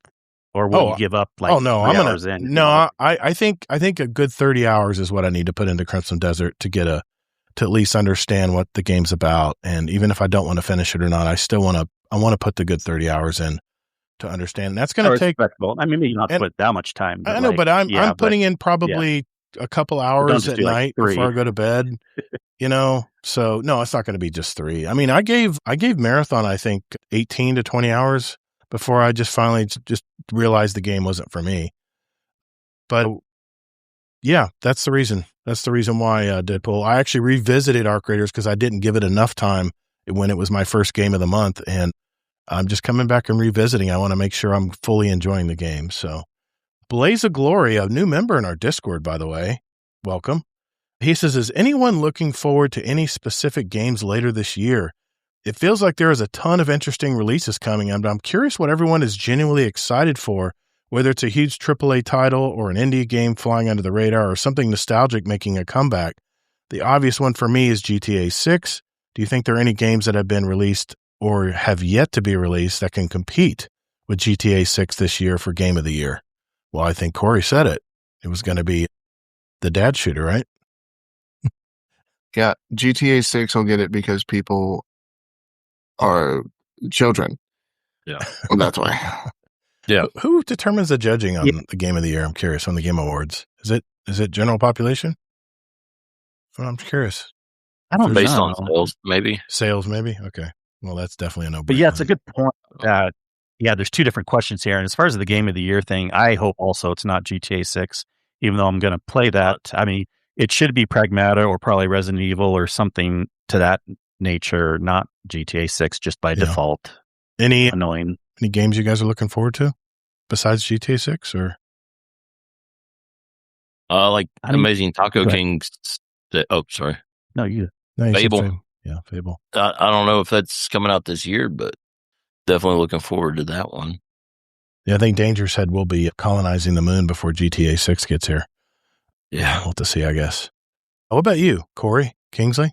Are you guys looking forward to any games coming up around the bend here? Most of my games already came out. I already kind of knew the first half of this year I was looking more forward to than the second half. Yeah. I know that may still change if we get more announcements. And I am interested in Fable and GTA 6, but Resident Evil, Pragmata, Diablo expansion, Division stuff, I've been doing tons that I've been looking forward to. There's one more. We finally got the release date for but it's just a remake, but still I'm looking forward to the Black Flag, in June, but that's coming up soon. Oh yeah. But it'll really be interesting to see what the second half brings other than GTA and maybe Fable. I'm really looking forward to seeing what else might come out. Yeah, Amazing Taco King says it's speculated autumn of this year as of now for Fable. Mm-hmm. Yep, yeah. I see that too. Yeah. Mm-hmm. What about you, Corey? Anything you're looking forward to coming out, playing? More or less, at this point, it's really the Division. Okay. Just getting the cross-platform side of things. I kind of looked a little bit ahead. The Final Fantasy in August is going to be a port. I'm excited for that one. Marvel's Wolverine looks pretty fun. Okay. I want to say that was September, I think. Okay. A really big one is Star Wars Galactic Racer. It's entirely a pod racing game. I'm a little pumped for that, not gonna lie. I could give two shits about Grand Theft Auto. It's amazing. Go do it in real life and then come talk to us. Yeah. I don't care. It doesn't bother me. I'm curious how the graphics are going to be any different than 5. As 5, the graphics were okay, but that game is so old, man. I'm curious to see how the graphics have improved. And they're probably only going to sell it to consoles for the first year, I'm sure, like they've always done. I don't know. Yeah, and it's going to be 15-year-old kids who are going to play it, and they're going to think that they're cool, and they're going to do it. It's just everybody's going to jump on it and want to play it because they're, a big streamer, and that's going to help drive things up. And sure, sales aren't the only thing that goes into Game of the Year. I don't think with the success of Grand Theft Auto 4 and then the success of Grand Theft Auto 5. Yeah. Grand Theft Auto 6 shouldn't get it based off of sales. I don't think that's the only prerequisite for Game of the Year, but I don't know. It's not my style of game. I don't like it. I have a very strong opinion about that style of game that I will not lay out here, but it is what it is. It's going to be a fun game for those who play it, and that's cool. And it's going to overshadow a lot of other games that come out this year. And that's going to be what makes me a little upset. It's going to be a desert wasteland of other games. Everyone's going to be steering clear of GTA 6, I'm afraid. People have already nobody wants to come out in November. Exactly. Sky Guy 12 has a question for us. I think he's a new member as well, or she. I just want to start by saying I'm a brand new to the Discord. I'm excited to be a part of the Guardian Down cast community. Thank you. Guardian Down Roundtable now. I've been listening for about a year now, and I just love what you guys do. So thank you. Thank you. Thank you for listening, man. I've been playing the original Destiny with friends of mine recently, and we've had a blast doing it some 10 or 12 years later now. And me too, with you, man. My question for the show is, has there been a game that you've come back to after years of not playing it, and did you enjoy it or not? Thank you. What? Vision 2, I think, is one of those answers, right? Yep. That's pretty solid answer. I never stopped playing the Division 2. I just stopped talking about it. Other game I loved it that much. I mean, I keep coming back to Destiny. I haven't played Destiny 1 in a long time. No, you would have to leave for like a year or more to count for what he's saying. Yeah, I all I did was play Destiny. I mean, I was literally just a Destiny player. I'm very much like Necromancer. It's Destiny only, and that for a long time that was me. So I guess I can't answer this question, but about you, Kingsley? Any different answer? Oh, definitely. I mean, sorry, what was the first part of the question, or is there only one? I know part he of the just talks question? about how he's joined the community. He's loved us for a year now, and he played Destiny for 10 to 12 years, like most of us. Oh, did. yes. Okay. And is there a game you want to come back to after you haven't played in a while, after years of not playing it? Yeah. I'll answer the game thing first, but I do think it's interesting, the other point he made, because it's actually kind of a trend right now. But anyways, for me, the biggest example is the Assassin's Creed games like Black Flag, even before the remake, Odyssey. It's fun to go back and play those again, and I've still enjoyed them. And there's lots of games I would go back and play, like Tomb Raider games, like any exploration game if I've been away long enough. And that brings up the point exactly about Destiny 1. I've done that several times. And I always knew that there was a small underground group of people doing it, but it is hit, and it's still a very small number of people because Destiny 2 is down in general, and then only a small subgroup of that has it on PlayStation or Xbox. But let me tell you, a lot of streamers and a lot of people I'm talking to, not just like McMaximo and stuff, there is a huge resurgence of people playing Destiny 1 right now compared to how it has been. And I find that really interesting. And I get it. It makes sense because nothing's going on in Destiny 2, but I don't know why all of a sudden, but I'm all for it. I jumped in after the raid with McMaximo and did a bunch of old strikes and things in Destiny 1. I'm like, yep, this is good still, even though the graphics aren't as good. Can you imagine if they made or why am I keep forgetting this word? But Remastered. Thank you, Todd. Yes. Remastered this game for PC and for the newest consoles. I think people would jump on that game. Yeah. I really would. That'd be a no-brainer for Sony. Too bad Bluepoint's not around. Yeah, I know. I was a little against the idea at first because I'm like, it would probably take away from like doing a new game. But geez, if that's the only option right now, with how many people have been enjoying going back, I think it would be a hit actually to bring everything back. Yep. I mean, that would be a smart thing to do. And let's just say with the new AI technology and new engine or whatever, maybe let's say they can do a Destiny 3 in 3 years like Arc Raiders did. Oof. Yeah, I know. That's holding. Destiny would hopefully be bigger than Arc Raiders. Yeah, I understand. Arc Raiders is pretty big. I would play a lot of Destiny 1. Man, I had the best memories from I just hung around the worlds in Destiny 1. They were so awesome. I remember being on Venus and looking up and seeing the acid rain fall on my goggles and stuff. It was just the coolest thing, man. Going into the old school areas and stuff. I can't remember what they called it, but I'd love to relive all that. Definitely. I would definitely be in playing all the missions again. Be so much fun. I have talked to a couple people, and I don't know if this is enough for a business model for them, but in the community, again, I'm fair. Like this may not be enough to make it worth it for them, but I've talked to friends that have never played Destiny 1 and they only have a PC and they're like, I would play Destiny 1 if it came to PC. Yeah, I would definitely. Yeah. Thanks, Sky Guy 12. Welcome to the community, man. Thank you for your question. I love these new members putting questions in, man. I'm loving hearing this. So thank you. Appreciate you. Finally, Danger Powers has a question. He says, there's a question for Sit Daddy Fresh. Can you please find out if Todd was the one who caused the bot uprising in the Space Mafia Discord? We had him on DPS a few weeks ago, and the next thing you know, we had a bot problem. Coincidence? Hard to say. I will say that every time DPS runs into an issue with a bot, I also get the notifications for GDR getting a bot, and it's a little too close. So am I going to point blame? No, but am I going to say that it might be? Yeah. Hey, I might have clicked on some links when I was more naive to Discord back in the day. Maybe there's a bot still trailing me. I remember that. I remember that. I hit the, oh my God, think of my friends list. I mean, everybody in every channel got oh my God, it was such a nightmare. That's the first time I realized that people could really get in. I think one of my accounts was hacked one time and it wasn't hacked. You let them in by clicking the link. Jeez. Yeah, I learned the hard way, but we had one more question here from the original Jimmy from the Discord. He says, Yo, I got a question for the show. What price do you think GTA 6 launch will be? And it will be a paradigm shift for other developers because their games will be measured in comparison to GTA 6 and its price to content ratio. There's a lot of buzz around the GTA 6 pricing and its influence on the industry, at least in my bubbles. What do you guys think? What price I don't really care, but Really?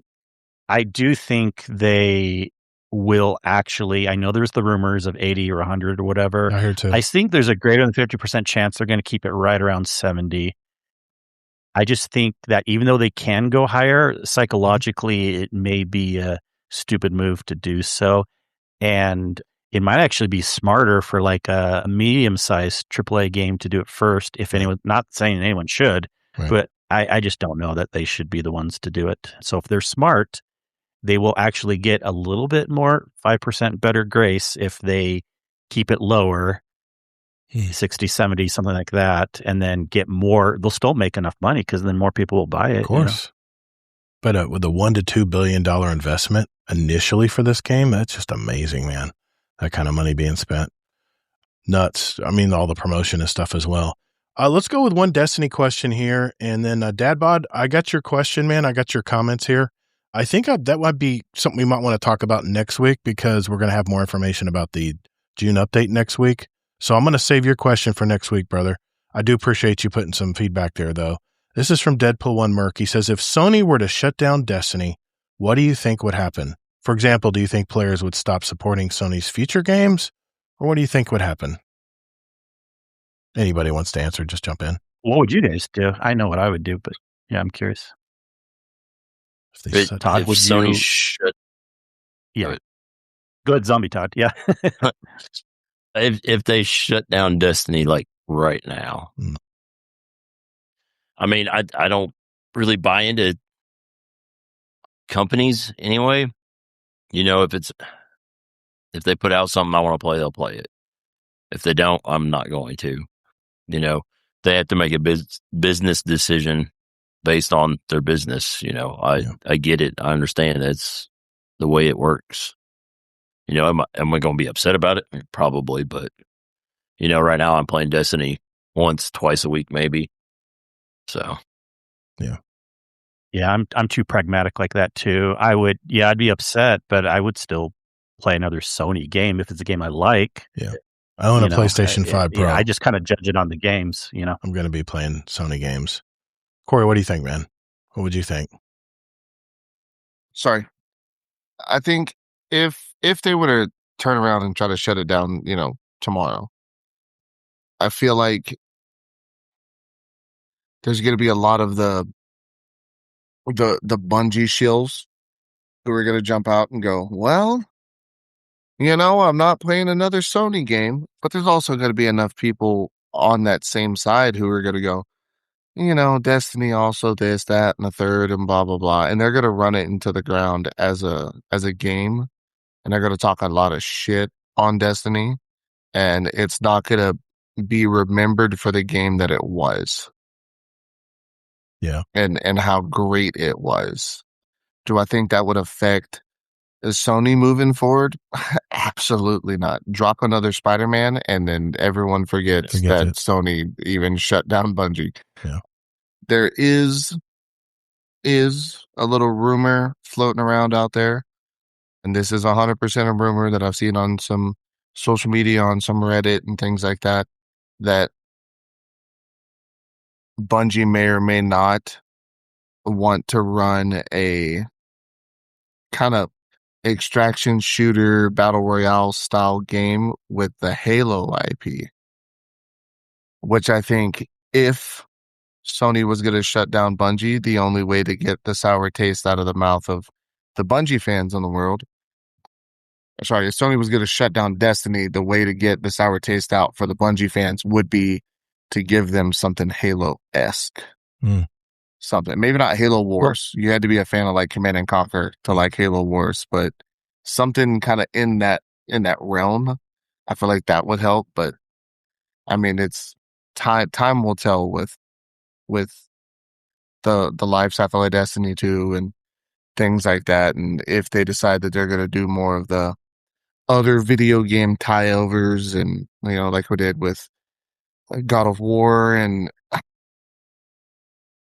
I just lost that game in 7. Yep. Yep. And it was a whole thing. I forget what game that was. There was several of them. Yeah. It would tie it over like that and then doing a whole crossover with like the Star Wars universe and things like that. I don't know if something like that would potentially help or hurt in the long run if Sony were to say shut it down, because then you lose a whole group of fans that came over for that, cosmetic or that, feel or whatever. Mass Effect. Thank you, Zombie Pops. Mass Effect. Yeah. But yeah, I don't know if I don't know if it would be a big enough of an issue for people to step away. I think it would be, oh, you did a bad. You said Spider-Man 3 is coming out next month. Holy shit. Okay, cool. All right. Yeah, no. Yeah, all right. It's so crazy. Yeah. Oh, Destiny. What? I never heard of that. Yeah. For one, I don't think they're going to shut down the game. I think that'll be like Destiny 1. They'll just keep the servers on and people will play it. And I don't know if they were to quit adding DLC and just like Destiny 1, just see the difference between Destiny 1 and Destiny 2 is that year of radio silence between Destiny 1 and Destiny 2, we went right into a new game. I think it's going to be a little bit longer for a Destiny 3 if they, in fact, decide to make a Destiny 3. I think, like Kingsley said, the fact that there's a resurgence now of a core amount of players who are going back, especially if they join during Destiny 2 years, want to go back and play the original Destiny game, which I think would bring some clarity to some parts of the story, even though it'll leave you confused as well. But I think they'll leave the servers up, but if they did boneheaded decision to just shut the game down and shut all the servers down to Destiny, I think they would be shooting themselves in the foot there. They could still have the stores if they want to sell some stuff that's in it. I don't know how many people would actually buy it, but I don't know. I like the idea of making, redoing Destiny 1 for the newer consoles and PC. I think that would be a smart move. I don't know how much it would be involved in doing that and how long it would take them, but I think that would be a smart move. I think a lot of people, including streamers, would jump right back in and play it just for the nostalgia vibes. So are we going to jump back like a year and a half, maybe 2 years actually now of conversations on GDC and it being Destiny Online? I still am hope. That would be great. That is a standing request that I've always had. Is I always think they should bring back both games and make the big giant. I mean, Astrocross stole my idea. I'm just going to say it. He calls it Destiny Classic. I came up with the idea well before. It's a very easy idea. I had it too. Fine, but he's for sure a GDC fan. The assets are already been made, and yes, I know they'd have to recode everything. I understand that, but the artistry has already been done. They've already made those guns. They've already made that armor. To just incorporate it into a giant game where you can earn all the stuff at just playing different parts of the game. Now, if they made it like Arc Raiders where you could go and find this stuff or do individual stuff and purchase it from vendors and stuff, that would be better. But man, we're talking about a whole new game then. But I always hold out hope for a Destiny Online. I really do. So, yeah. Hey, but the question, would you still play other Sony games if they I did would. turn off? I mean, I own a PlayStation. I own a Sony PS5 Pro. I mean, I'd be kind of dumb not to play other Sony games. And let's face it, man. All right, let's just look at it this way. We have had 10 to 12 years of absolute fun times playing the Destiny franchise. And I played every since 2014, I've played this game. It's the longest I've ever played any video game before I jumped off, including the Call of Duty years and the aughts. So I think it's been a good run, man. I'm looking forward to seeing what they're going to talk about next week in the TWAB. But if I think where the rubber's going to meet the road is after the update. Are they going to continue with the prophecy story? Are they going to finish it out? Because they said it was a 2-year story. Are they going to finish it out, or are they just going to cut bait and take off? I don't know. That's the $1 million question right now, is how much further are they going to go past this update? Because this update is owed to us. We already paid for this update. They delayed it because of Marathon and other things that were coming out at the same time. But this update is free. It is stuff we already paid for with the annual pass thing. So it's going to be after that. Are they going to decide to invest the time to make a new stories and new new cutscenes and all the new things for the Prophecy saga. That's going to be the question. Are they going to cut bait, or are they going to keep going and finish that out? My hope is that they finish it out, because I kind of want to know where the story goes with the 9, finding the 9. So, we'll see, I guess. Yeah, they'll probably finish it out, but it'll be over another 2 years when it should have been 1 year. Yeah. Kind of to that point. Yeah. Too, is like when Todd, when I was on 240, whatever it was, I had said in there that I don't really care where the story goes as long as they keep it lore based. I don't care what they do. Yeah. As long as you can have a tie for whatever you're doing next, be lore based, I'm cool with it. Everyone at the time was griping that they wanted a prequel thing. They wanted to battle the 6 fronts, and they wanted all this other. Yeah. And then we got the Destiny mobile game, right? Yeah. And we got a bunch of that stuff back. I think outside of the joke of the Destiny Online, I think if you did something like that and you gave us Destiny 1 back, and then you gave us Destiny 2 with it, and then you incorporated said, SRL, which I'm still sad that we don't have that fucking back. It's been 56 years. I don't understand why. I feel like Rose from fucking Titanic at this point, right? Like, if you give us back the things that we wanted, you could BS us for a little bit, right? Like something like SRL, it's enough wholeheartedly for me right now to re-download Destiny just to play SRL.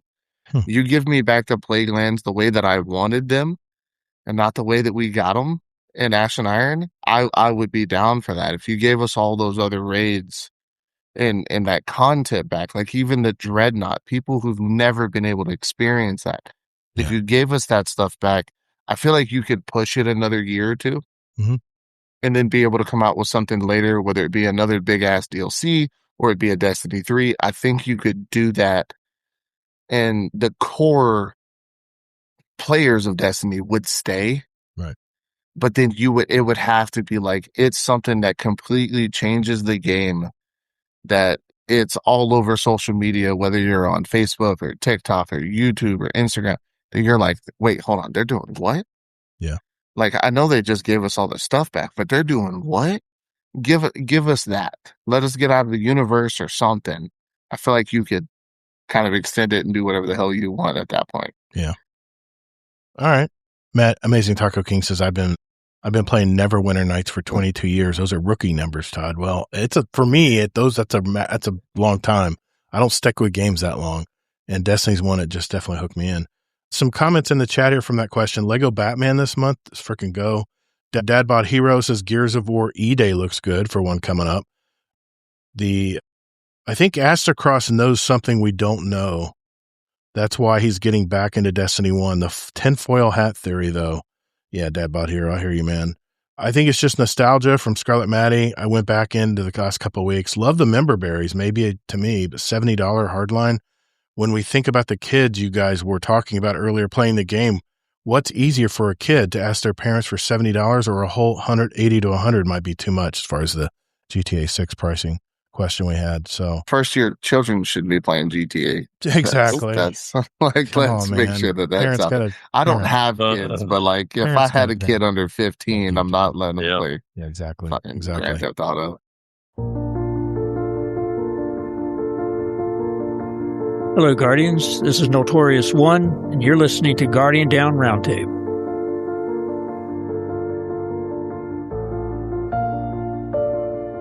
Hey, listeners, it's Future Gator here. Hey, I just wanted to say, as always, thank you for listening to the show. Really hope you guys are enjoying the new format of the show, and I'm just curious on the couple topics that we had tonight. Is Xbox just a bunch of corporate speak right now? Or is what Asha Sharma's doing, is she really making things happen? Is she really changing the way Xbox stands for games and their consoles in the future? Or, like I said, is it all just corporate speak? I'm just curious what you guys think. Also, as the gaming audience seems to be aging, I think Corey said the average age of the international worldwide gaming community is 41 years old and it's 35 in the United States. What do you think? Is that mainly the reason why more PVE games are widely accepted that are being released these days? Or is this something else? Let us know. We have a feedback channel in our Discord. And if you want to join our Discord community, by the way, that's discord.gg/Guardian Down Roundtable, all one word. Give you a direct link right to our Discord community and join up. Say hi. Everyone usually is very friendly when you join, and usually some people will pop in to say hi and welcome, including myself if I see it. So anyway, let us know. And there's a feedback channel in our Discord where you can answer those questions or add some new input. We appreciate every input that we get, whether it's from our live audience on our live shows or from our audio listeners, from our audio podcast. Big shout out as always to my co-host, Mr. Kingsley Mack. A big shout out to our Patreon community. I believe we're 88 strong now. We have bonus content, special roles in our Discord, even some private channels where you can talk to all of us and the other supporters of the show and community. So if you're curious what's involved, you can join for free just to look around. A shout out to our largest Patreon supporters, like our Dungeon Champion patron, Deadpool1 Merc, and our Raid Boss patrons, Amazing Taco King, Frostbite, and Jealous Gaming. I also wanted to give a shout out to our latest member of our Patreon community, Sky Guy, with his new $10 fist bump pledge, giving back to our gaming community. Thank you, sir. We appreciate you. Here's the thing. I need you all to do me a favor. Discovery of new shows in Apple Podcast or Spotify or any of the podcast apps out there, discovery is not very good. It's nothing like YouTube or Twitch. And I need you guys to help us out.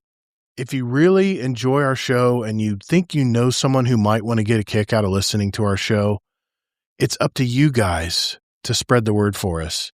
All you got to say is, hey, visit guardiandowncast.com, and it'll give them all the information they need if they want to join our Discord or ask us a question or check out some episodes. Very, very simple. Just tell them guardiandowncast.com. And if you would like to give us a review on Apple Podcasts or Spotify, or you want to comment on Spotify as well, feel free to jump in. We like hearing our feedback from our listeners. So for whatever game you're into these days, be sure to take breaks, hydrate, and touch grass. Slammin', a member of our community for over 4 years now, and a $5 Gatorade patron since 2022. Thank you, sir. We appreciate you. The path to victory is long, but there's always hope. Fight! Thank you all so very much for listening, and whether in life or in your game, get your reps in. And later, Guardian.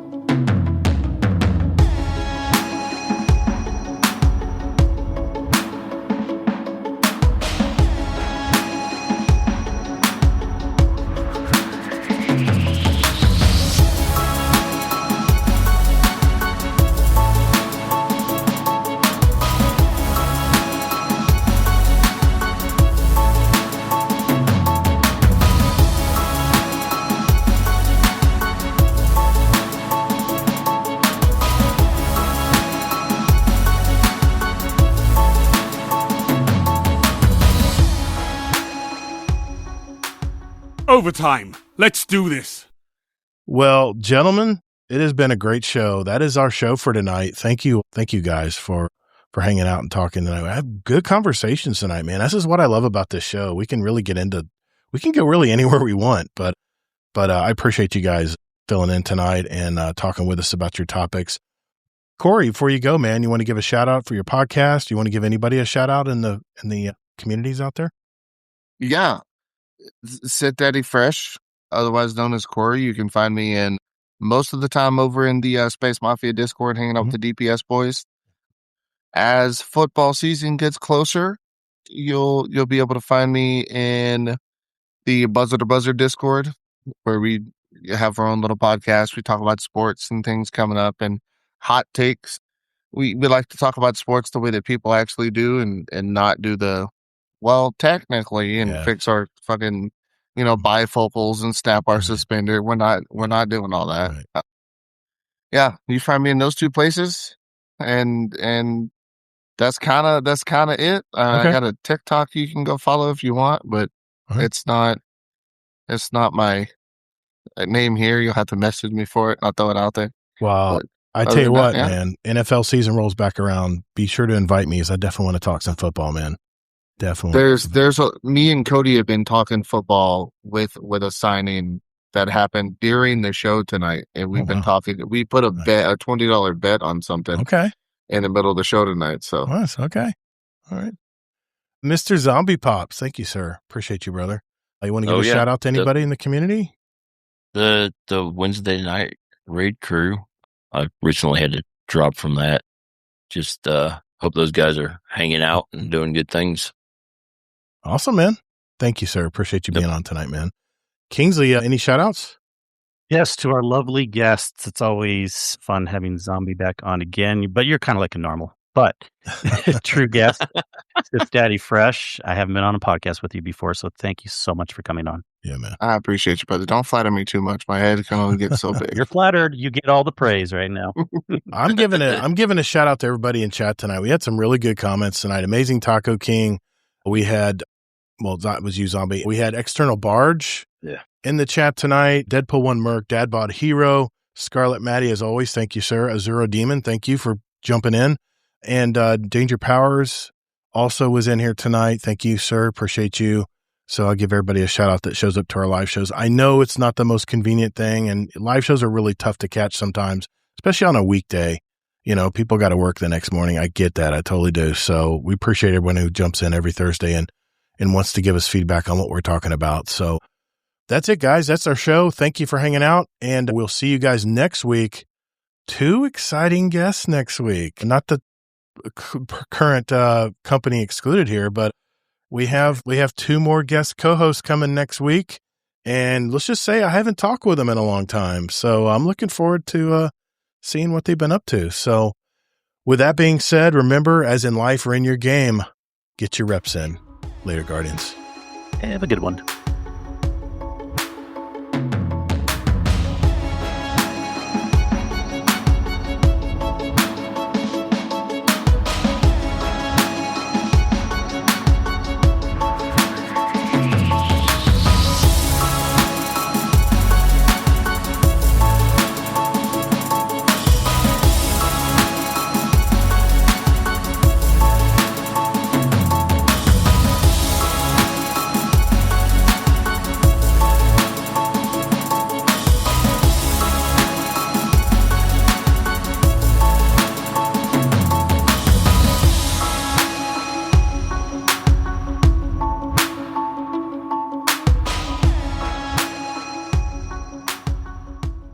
I'm not good at math. What can I say? I kill bugs for a living, so.